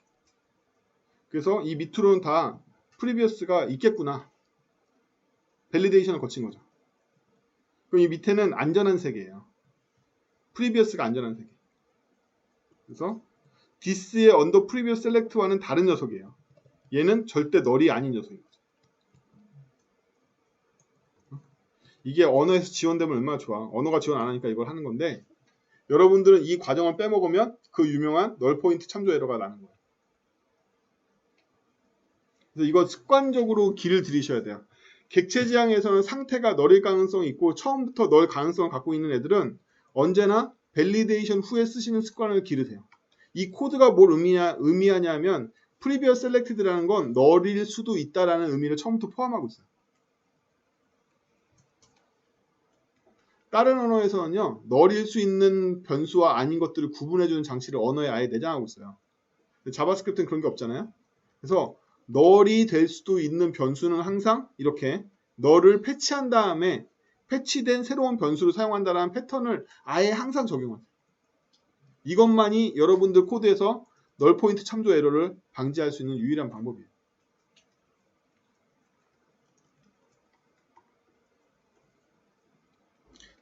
예를 들면 코틀린 같은 경우를 표현해 볼까요? 코틀린은 널 가능성이 있는 변수들은 선언할 때 이렇게 선언해요. 이렇게 물음표를 붙여 선언하거든요. 물음표를 붙여 선언하면 제가 이걸 그냥 못 쓰고 반드시 해체라는 과정을 통해서 써야 돼요. 이렇게 해체라는 과정을 통해서만 제가 쓸 수 있거든요. 이런 걸 강제하지 않으니까 이거랑 되게 비슷하게 위에 구현한 거예요. 그래서 이 밑으로는 뭘 보장한다? 프리비어스가 절대 널이 아니라는 걸 보장한다는 거죠. 왜 else를 안 썼는데 2분기인데 안 써도 돼. 리턴으로 반드시 이때가 패치되기 때문에 반드시 이 밑에는 프리비어스가 참일 때만 들어올 수 있어. 그래서 이 실드 패턴과 널 패치를 잊어버리지 마시고 항상 하셔야 됩니다. 딴 건 몰라도 널 패치는 반드시 해야 돼. 다른 밸리데이션까지는 바라지도 않아. 왜? 왜일까요? 널 포인트 익셉션은 무조건 프로그램이 죽어. 다른 에러와 달라. 널 포인트 익셉션은 무조건 프로그램 거기 정지한단 말이야. 반드시 막아야 된다. 그렇죠? 이런 느낌이에요. 그럼 얘네들은 널일 가능성이 없는 변수들인 거죠. 아이템은 널일 수도 있는데 이거 보도 호출하는 쪽에서 책임을 넘겼구나 이렇게 생각하시면 돼요. 자, 여기서도 여러분들이 적용하실 원칙이 있어요. 원칙이 뭐냐면 누가 책임을 질 것인가에 대한 원칙이 있습니다. 그러면 누가 책임지는 게 맞는 것 같아요? 수신자가 책임질 것 같아요? 송신자가 책임지는 게 맞는 것 같아요? 이거를 원칙으로 정하셔야 돼요. 일반적으로는 누가 지는 게 맞다? 송신자 측. 얘를 콜하는 사람이 아이템이 널이 아닌지 검사해야 된다. 즉, 손 들어주세요. 지금 말을 이해 못한 건가? 즉, 제가 여기에다가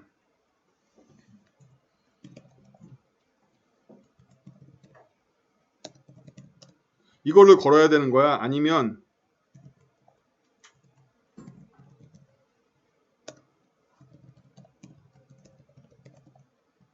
이렇게 해야 되는 거야? 이거야? 아니면 이게 맞는 거야? 아니면 제가 14번째 줄에 얘가 책임져야 되는 게 맞는 거야? 어느 쪽이 맞는 거야? 위를 송신자 측이라고 밑에를 수신자 측이라고 합시다. 수신자, 송신자. 이유는?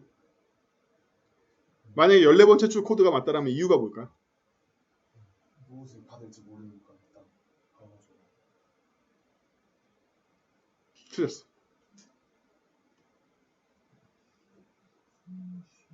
원칙, 가치, 패턴 중에 뭐가 적용할까 여기? 느낌상. 이건 제 취향으로 고르지 않을 거예요. 제 취향으로 고르지 않을 건데 원칙, 가치, 패턴 중에 제가 이걸 고르는 기준이 뭐가 될 것 같으세요? 가치야, 가치. 여러분들은 제가 이거 설명하면 제 취향이 아니라는 걸 알 수가 있어요. 어떤 게 낫죠? 당연히 19번째 줄이 낫습니다. 11번째 줄이 되면 온데군데에서 다 이걸 해야 돼요. 그쵸? 이해하시죠? 그래서 수신자 측이 밸리데이션 하는 게 원칙입니다. 반항하실 수 없죠. 반항하실 수 없습니다. 프로그램이 정답이 없고 주먹구구인 것 같지만 이렇게 정답들이 있어요. 절대로 그렇게 생각하시면 안 돼요. 코에 걸면 코골이고 이놈이 목소리 세면 이긴다고 생각하지만 전혀 반항하실 수 없잖아요. 그렇죠? 전혀 반항하실 수 없어요. 정답 있습니다. 네. 있는 거예요. 네. 그래서 스로우라는 가장 강력한 제재 수단을 쓸 수도 있고요. 스로우하면 너무 강력하죠. 그래서 우리는 이때 보통 리턴 시키는데 이스 보더는 펄스를 리턴하면 되겠죠? 아이템이 없는 경우에. 이건 로직상 맞는 경우에는 이렇게 리턴을 하고요. 하지만 이거는 특수한 경우에 리턴이잖아요. 아이템이 없어서 리턴한 거잖아요. 긴급사태죠. 긴급사태. 그렇게 생각하지 않으세요? 긴급사태로 생각하시죠. 그래서 이 긴급사태를 마킹할 수 있는 유틸리티를 저희는 보통 만들어요. 어떻게 만드냐면 이런 전역 변수를 하나 줍니다.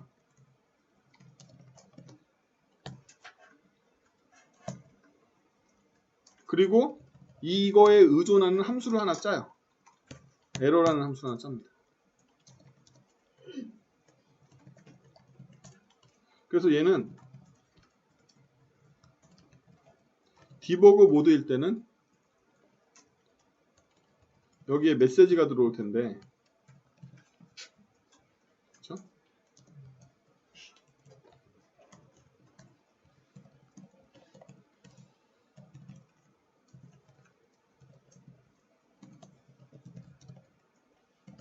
이렇게 해줘요.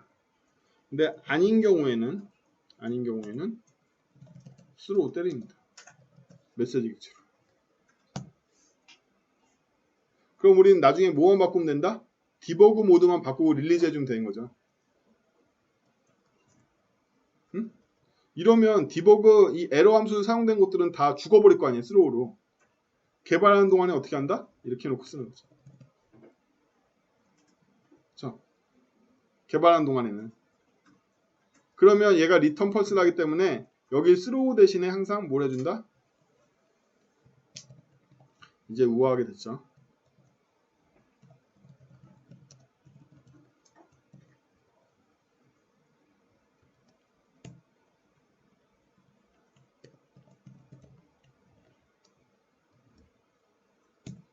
이렇게 하면 되겠죠. 그냥 펄스가 아니라 콘솔 로고 찍어주고 죽죠. 얘는 다른 경우로 죽었어라고. 그렇죠? 실제로 릴리즈 모드 아니 내가 지금 거꾸로 해놨나? 미안. 그쵸? 출시하는데 죽으면 안 되잖아. 거꾸로 했네. 출시하는데 죽으면 안 되잖아. 그래서 우리가 개발 동안 진짜 죽여. 왜냐면 브레이크 포인트 걸려야 찾기가 쉬우니까. 그래서 리리즈 할 때 이게 바꿔놓으면 돼. 이러면 안심하고 사방에 스로우를 남발할 수가 있죠. 근데 이러려면 여기를 항상 리턴으로 잘 처리하는 코드가 들어가야 되기 때문에 그냥 스로우 코드와는 틀리죠. 스로우는 여기서 스로우하고 리턴 안 하잖아요. 그래서 처음부터 이렇게 방어적으로 짜시는 게 나아요. 메시지 못 보면 안 되니까. 심지어 여러분들 출시하실 때도 그냥 이것만 막아놓고 출시하면 로고도 안 찍히겠죠. 그래서 저희는 이거를 처음부터 디버그 모드라고 해가지고 숫자로 구분하는 경우가 많아요. 숫자를 구분하는데 숫자는 또 여러분들 외우셔야 되잖아요. 그냥 쓴다.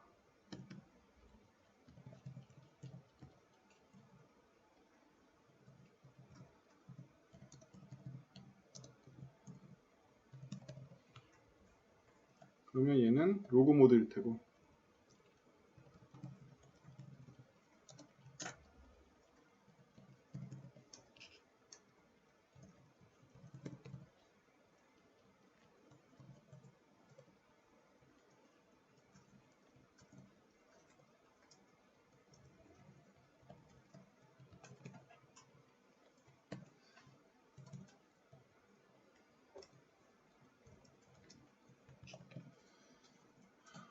얘는 넌 모드에서는 그냥 리턴 펄스 하면 되고 그렇죠? 나머지 귀찮아. 디버그라는 것도 귀찮아. 그냥 디폴트는 다 스로우 메시지 하겠습니다. 이러고 쓰자는 거지. 그렇죠? 그럼 에러 함수를 좀 안심하고 쓸 수 있겠죠?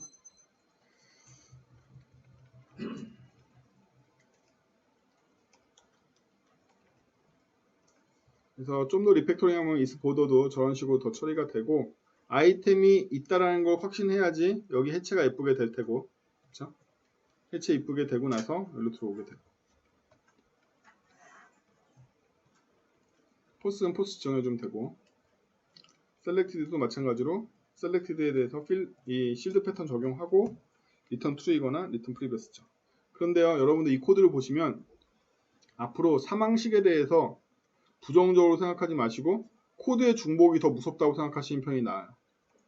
얘는 사실은 트랜잭션 연산입니다. 이 제어문은 분기 연산이 아니라 트랜잭션 연산이에요. 뭐죠? 언제나 리턴하게 돼 있죠. 이 코드는 언제나 리턴한다는 걸 표현하지 못하고 있어요. 응? 그러면 if문을 유지하고 싶으시면 최소한 이렇게 해야 되는 거죠.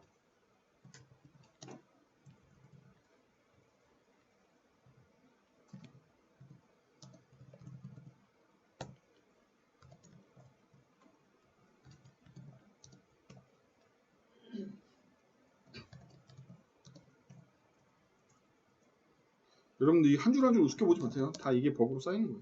이렇게 해야지만 리턴이 반드시 이루어진다는 걸 표현하는 코드로 바뀌죠. 그렇죠? 근데요 여기 사실은 변수인 리절트가 개입한 것 자체가 이 코드의 위험성을 나타내요. 왜냐하면 누군가가 이 사이에 끼어들어서 이렇게 하는 걸 못 막잖아요. 그렇죠? 이렇게 안 한다고 해. 여러분도 회사 코드 보세요. 두 명 이렇게 해놓는다니까 어떤 놈이 와가지고 반드시 하면 돼 이거. 제가 한두 번 본 게 아니야. 이 코드 왜 틀렸지? 누가 이거 껴놨어. 왜 껴놨는지도 몰라. 어떤 놈은 양심 있게 주석 써요. 이렇게 죽이고 싶지. 알아. 이게 쓴단 말이야. 그럼 이 화근은 다 어디서 왔다? 여러분들이 리저트라는 변수를 만들었기 때문에 그런 거죠. 그렇죠? 리저트라는 변수를 만들면 안 되는 거죠. 얘는 한 번에 트랜지션을 처리돼야 되는 코드인데 이 코드가 트랜지션 코드가 아니게 짠 게 문제인 거예요. 처음부터. 반드시 트랜지션을 짜야 된다. 그래서 이 상황식은 선택이 아니다. 저렇게 짠 여러분들 잘못이다. 이 상황식은 멋있으려고 쓰는 게 아니라 트랜잭션을 성립시키기 위해 쓰는 거예요. 변수 선언을 안 해야지만 트랜잭션이 성립하기 때문에 이게 불가능하죠. 이제 여러분 코드가 저걸 허용한 거나 마찬가지야. 그렇죠? 여러분 코드가 허용한 거야. 그거는.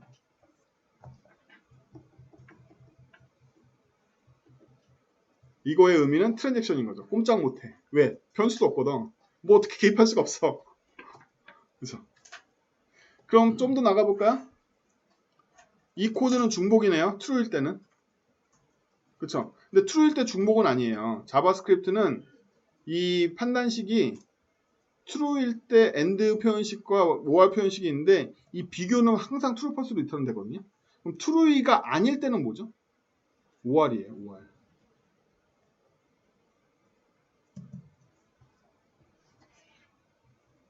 그쵸?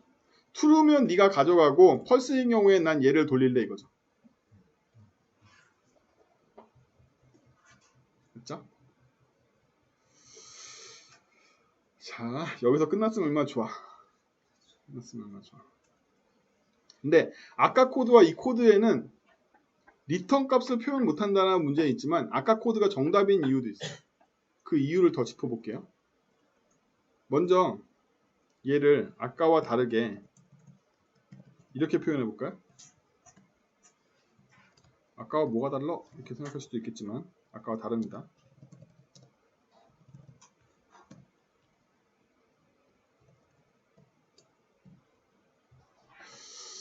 아까랑 다른 점은 else가 빠진 거죠. 근데 왜 제가 굳이 코드를 이렇게 고쳤을까요? 정답 아시는 분? 밑에 줄 코드 실행 많이 시키고. else로 구분했는데 else는 왜 없었어? 분기되는 조건인데 분명히. 이지선언인데 else 왜 없었을까? 이게 언어에 대한 이해입니다. 재규 함수이기 때문에 뭘 한 거다? 꼬리물기 최적화로 바꿔준 거예요. 여러분들이 사파리 브라우저나 웹킷에 의존하신다고 계신다면 이 로직은 재기 함수가 스택 오버플로우를 일으키지 않고 꼬리물기 최적화를 일으키게 됩니다. else를 쓰면 조건 분기에 걸리기 때문에 꼬리물기 최적화에 방해가 돼요.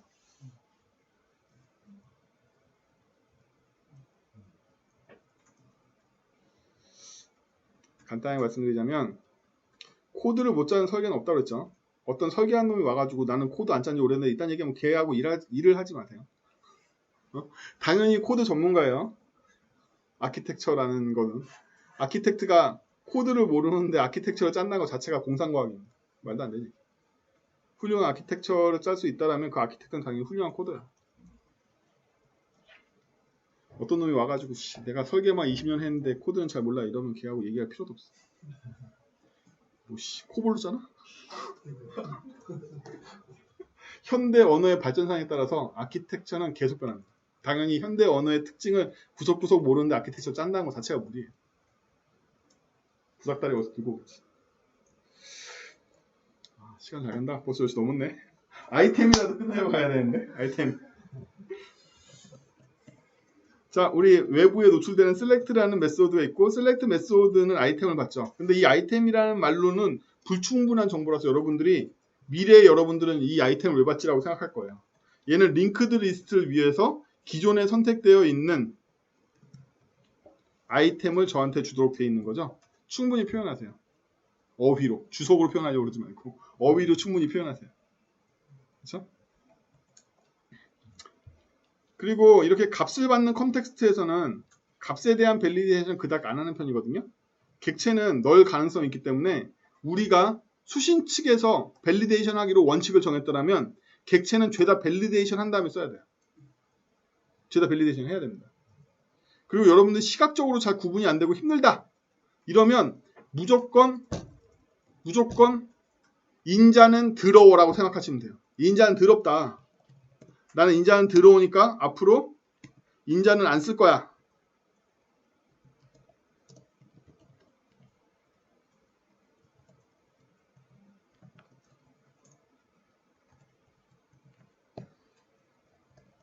라는 원칙을 사용하시잖아요. 뭘 할 수 있죠? 밑에 코드에 인자가 나오면 버그야 이렇게 확정 줄 수 있어요. 저희 회사는 정적 언어에서 그래요. 밑에 코드, 이 밑에 코드에서 밸리데이션 이후 코드 있잖아요. 여기 알고리즘 코드에서 인자 이름이 나오면 다 그냥 버그로 봐요. 저희는. 여기 왜 인자 이름이 있어? 그냥 버그로 확정된단 말이에요. 저희는. 더럽다고 보는 거지. 더러워. 그냥 이 인자는 다 더럽다고 생각하셔도 돼요. 그래서 대부분의 현대 모더니즘 언어에서는 인자가 기본적으로 불변값으로 들어와요. 인자가 기본적으로 불변값이야. 인자를 못 건드려. 걔는 뭐다? 그냥 내부 로직에서 밸리데이션 하기 위한 참조형 변수인 거야. 건들 수도 없는. 그럼 여기를 뭐라고 부르냐? VI를 쓰는 이 세계. 인자가 없는 아름다운 세계. 화이트리스트 변수를 사용한다고 얘기합니다. 밸리데이션이 끝나 있는 변수들을 화이트리스트라고 불러요. 화이트리스트에 넣어서 쓰란 말이지. 근데 변수가 여러 개 되면 이름을 많이 더럽히죠. 그래서 저희는 화이트리스트 공간을 보통 만들고 시작하는 경우도 있어요. 여러분들은 그냥 이렇게 시작하셔도 돼요. 그렇죠? 이렇게 생각하면 그러니까 인자가 여러 개면 어휘가 여러 개 생겨나잖아요. 더럽단 말이에요. 그래서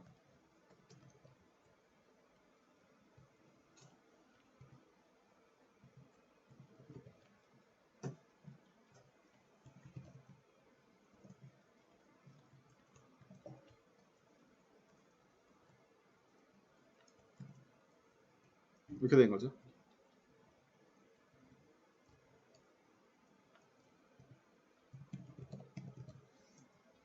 이렇게 된다. 이게 화이트리스트 기법이에요. 코딩이 좀 길어지는 건 상관없다. 뭐만 주의할 수 있으면 디버깅과 유지 보수를 확정 지을 수 있으면. 저 이걸 생각해보면 디버깅이 얼마나 많이 줄었겠어요. 이미 코드에서 다 번화한단 말이에요. 그렇죠? 이 정도 노력을 더 드리는 건 가치 있다. 왜? 80시간이 디버깅이니까. 셀렉트 못 잡고 가면 안 되는데 글러짜야겠다.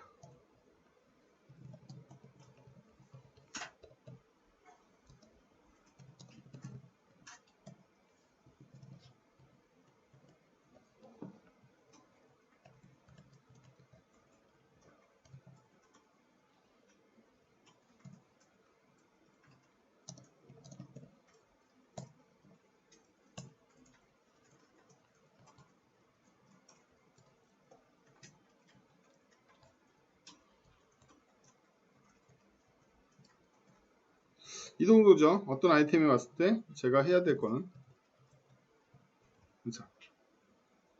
이 정도고 unselected, unselect는 의존 안 하고 얘네들을 해체하면 됩니다.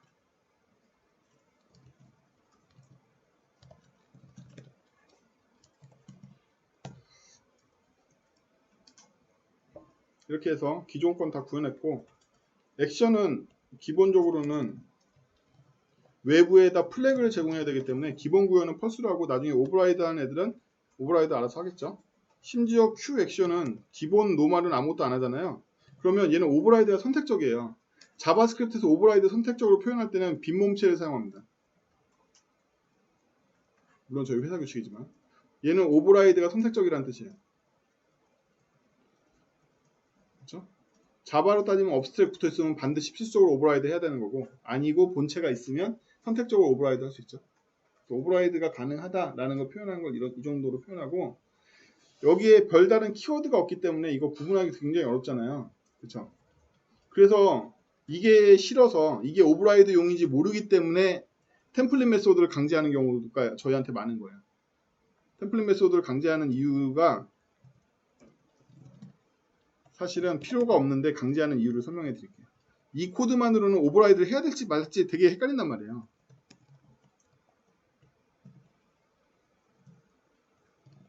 그러면 얘는 훅을 걸었는데 훅이 이미 기본 반환을 하고 있어. 얘 오버라이드가 선택적이구나. 얘는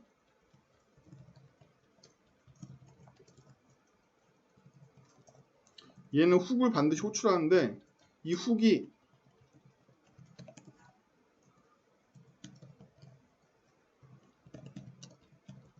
그냥 두면 죽어. 이렇게 구분한단 말이야. 이래서 자바스크립트에서 프로텍티드 오버라이드 이런 키워드를 쓸 수가 없으니까 훅을 통해서 표현하는 거예요. 그 제 코드에 보면 이 훅 나오는 게 많은 거야. 의미로 보면 의미 없지. 뭐하러 이거 괜히 거쳐. 아무 일도 안 하는 훅을 뭐하러 거쳐. 근데 이렇게 쓰면 이 빈몸체가 왜 있지? 얘도 이렇게 쓰면 이거 구현이 완성된 것 같은데 내가 뭐하러 오버라이드 하지? 뭐 이런 느낌이 들잖아요. 그렇죠? 이미 얘는 무조건 항상 펄스를 반환하는 N가 보다 라고 밖에 생각이 안 난단 말이에요.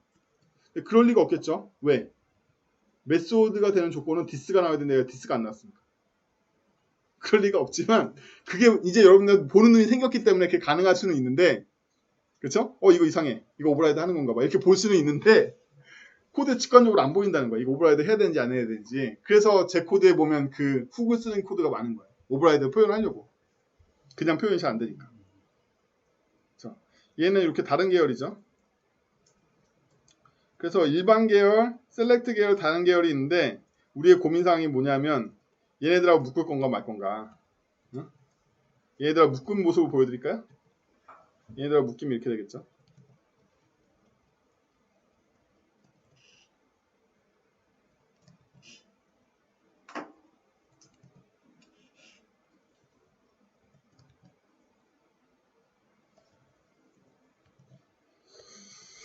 어떻게 나은 것 같으세요? 고민해 보세요, 이것도. 마지막으로 이거 짜고 오늘은 여기까지 끝낼게요. 게임은 택도 없네. 콘스트럭터 짜야 되죠. 그러면 콘스트럭터가 뭘 받아들이는지 생각해 볼까요? 얘는 게임을 알아야겠죠? 그렇죠? 진행하려면. 제가 인자의 언더를 쓰는 건 속성으로 반영할 뜻이 있다는 뜻이에요. 그리고 얘는 타입 받아들였었고 로우하고 컬럼 받아들이죠. 이거 왜 하냐면 어차피 얘가 그게 될 거기 때문에 프루프 함수 그 전에 정의했죠. 디스에다가 안 그러면 이거 또 해치할 때 이름 또 부여해야 되잖아. 귀찮아서. 제가 이미 인자를 언더로 받으면 속성으로 갈 생각을 하고 있는 거란 말이에요. 생성자에서. 이렇게 하면 끝나니까. 이게 제가 맨날 쓰는 습관인데 코틀린 같은 언어들은 아예 클래스의 생성자에 그 반영돼 있어요. 제가 클래스에 테스트한 클래스 만들면 여기에서 아예 자기의 지역 속성인지 아닌지를 결정해서 받아요. 이렇게 하면 코틀린에서는 new 없이 생성하거든요. 인스턴스 만들 때. 그럼 제가 이렇게 보내면 이미 이거를 제가 만약에 잡았으면 이 속성으로 그냥 들어오는 문법이 아예 이 생성자 문법에 반영이 돼 있어요. 요즘 언어들은 그래요. 근데 이제 저 같은 경우에 개인적으로 쓰는 규칙 중에 하나가 생성자에서 언더 시리즈를 받으면 얘네들은 속성으로 쳐들어갈 애들이구나 라고 저는 가정하고 있죠. 일반적으로. 근데 이 중에 얘네들은 값에 해당되는 애라면 얘는 객체에 해당되잖아요. 그러면 우리 규칙을 그대로 준수해야겠죠.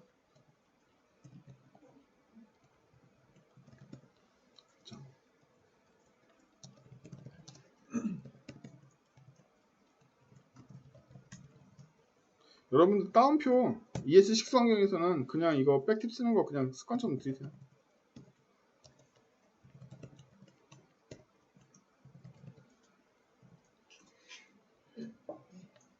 이런 정도?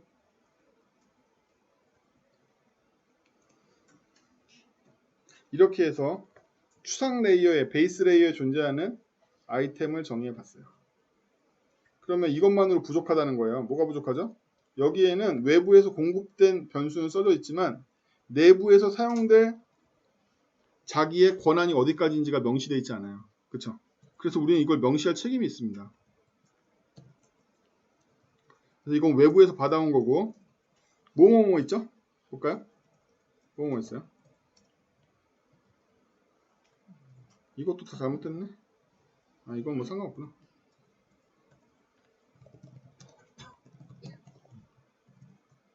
이런 것들은 다 이렇게 되겠죠? 이거 제가 생각할게요. 뭐가 생각됐나요? selected. 그쵸? 또 previous selected. 그쵸?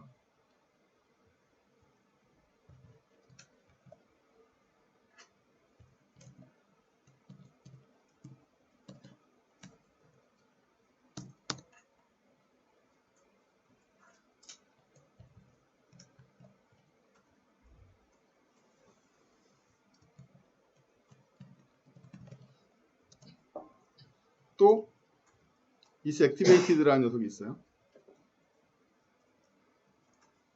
아까 만들었던 것 중에 그렇죠. 이거에 해당되는 변수가 있겠죠.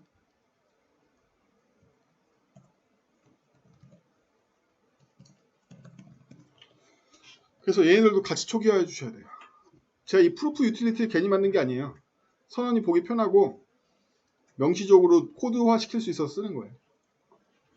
이것도 띄어쓰기라는 걸 보면 제가 그룹별로 묶어놨죠. 도메인별로. 모든 건 다 가치를 향해서, 즉 향후 유지 보수나 디버깅을 위해서 코드를 짜시면 됩니다. 이제 아이템 하나 만들었네요. 다음 시간에는 좀 더 빨리 나갈게요. 빨리빨리. 그러니까 오늘은 제가 처음으로 코딩을 보여드린 거라서 자바스크립트라는 언어를 바탕으로 뉘앙스를 표현하거나 향후 유지 보수를 위해서 코드를 충분히 언어 스펙을 다 쓰시는 게 제일 좋아요. 언어에는 풍부한 어휘가 있고 풍부한 뉘앙스 표현이 있습니다. 그 언어 기능을 다 쓰면 어떻게 되냐면 나중에 여러분들이 고급 자바스크립트 사용자라면 이걸 보고 그걸 느낀단 말이에요. 얘가 왜 이렇게 코드를 썼는지를. 그러면 유지 보수할 때 굉장히 많이 정보가 들어있는 거죠. 여러분들 저랑 이 코드 짜셨기 때문에 일주일 후에, 한 달 후에 이 코드를 봐도 각각의 의미들을 이거 트랜잭션이야? 실수 안 하게 된단 말이에요. 그 언어를 얼만큼 잘 볼 수 있냐를 통해서 언어에다 표현하는 게 제일 좋은 거지. 여기다 문서에다 덕지덕지 붙이면 어떻게 된다? 코드 바꿀 때 문서는 안 바꾸니까 금방 썩는단 말이에요. 여러분들 jQuery 공식 홈페이지에서 API 문서 봐도 코드랑 안 맞아요. 문서는 무조건 만들자마자 썩었다고 생각하시면 돼요. 코드는 살아있고 문서는 죽어 있습니다. 그래서 문서가 만들어지면 질수록 무조건 망해요. 유지보수 안 돼. 제일 좋은 건 코드가 충분히 어휘를 표현해가지고 이 상황을 다 전달하고 의도를 다 전달해 주는 거예요. 여러분들이 코드를 읽을 줄 모르니까 그게 그 정보들이 다 안 보이는 것 뿐이에요. 지금 오늘 저랑 이 경험하신 것만으로도 이미 오픈소스에 있는 좋은 사람들이 짠 코드를 보면 많은 게 보여. 왜 이렇게 짰는지, 코드를 왜 이렇게 기술했는지가 많은 게 보인단 말이에요. 근데 여러분들이 남의 코드를 보고 이 새끼 왜 이렇게 짰지? 라고 안 읽혀. 걔가 코드를 여러분들 지금 영어 하시면 어떻게 되죠? 일부 사람들 빼놓고는 다 초등 영어 안 되잖아요. 우리 과연 미국의 5살짜리보다 우리가 영어 잘할까? 그 정도 영어 안 되잖아. 그쵸? 그 정도 표현도 안 되는 거죠. 우리는 그야말로 논문 같은 표현밖에 못하는 거죠. 일상 대화도 안 되잖아요. 그쵸? 그런데 뭐 어떻게 감정을 표현하고 이러겠어요. 여러분들이 어떤 언어에 대해서 수준이 그거밖에 안 되면 표현도 그렇게밖에 못해요. 나는 오늘 학교를 갔다 끝. 이거밖에 안 된단 말이야. 왜 갔는지, 감정이 어땠는지, 뭐가 있는지, 그때 가면 안 되는 건데 가서 위험한 상황이었으니까 다음번에 이럴 땐 가면 안 되는 건 이런 정보 하나도 없는 거예요. 그 말 속에는. 그쵸? 근데 한국어로 표현하면 그렇지 않잖아. 오늘 굉장히 기분이 안 좋고 미세먼지가 많았는데 어쩔 수 없이 갔어. 왜냐하면 누구도 이런 표현이 다 되잖아요. 그쵸? 충분히 언어를 이용해서 표현할 수 있어요. 그 안에. 그리고 여러분들이 그 코드를 읽을 수 있는 능력을 체득해야 되고. 이러니까 선수들끼리 일하다가 선수 아닌 애가 오면 너무 많은 코드의 표현이 필요하게 되는 거야. 얘를 위해서 이만큼을 던져줘야 되는 거죠. 일하기도 힘들고. 일하기 힘드니까 전문가 그룹에서 안 뽑는 거예요. 걔네들은. 선수들끼리만 일하려고 귀찮으니까. 비용이 너무 많이 들어가지고. 일단 언어 기본을 배우고 오세요. 뭐 이런 식인 거죠. 입장료가. 여러분들이 자바스크립트만 이렇게 생각하시면 안 돼요. 모든 언어는 다 충분히 어휘를 표현할 수 있게 돼 있어요. 그 뉘앙스를 다 표현할 수 있게 돼 있습니다. 수고하셨습니다. 오늘 여기까지 정리하고요.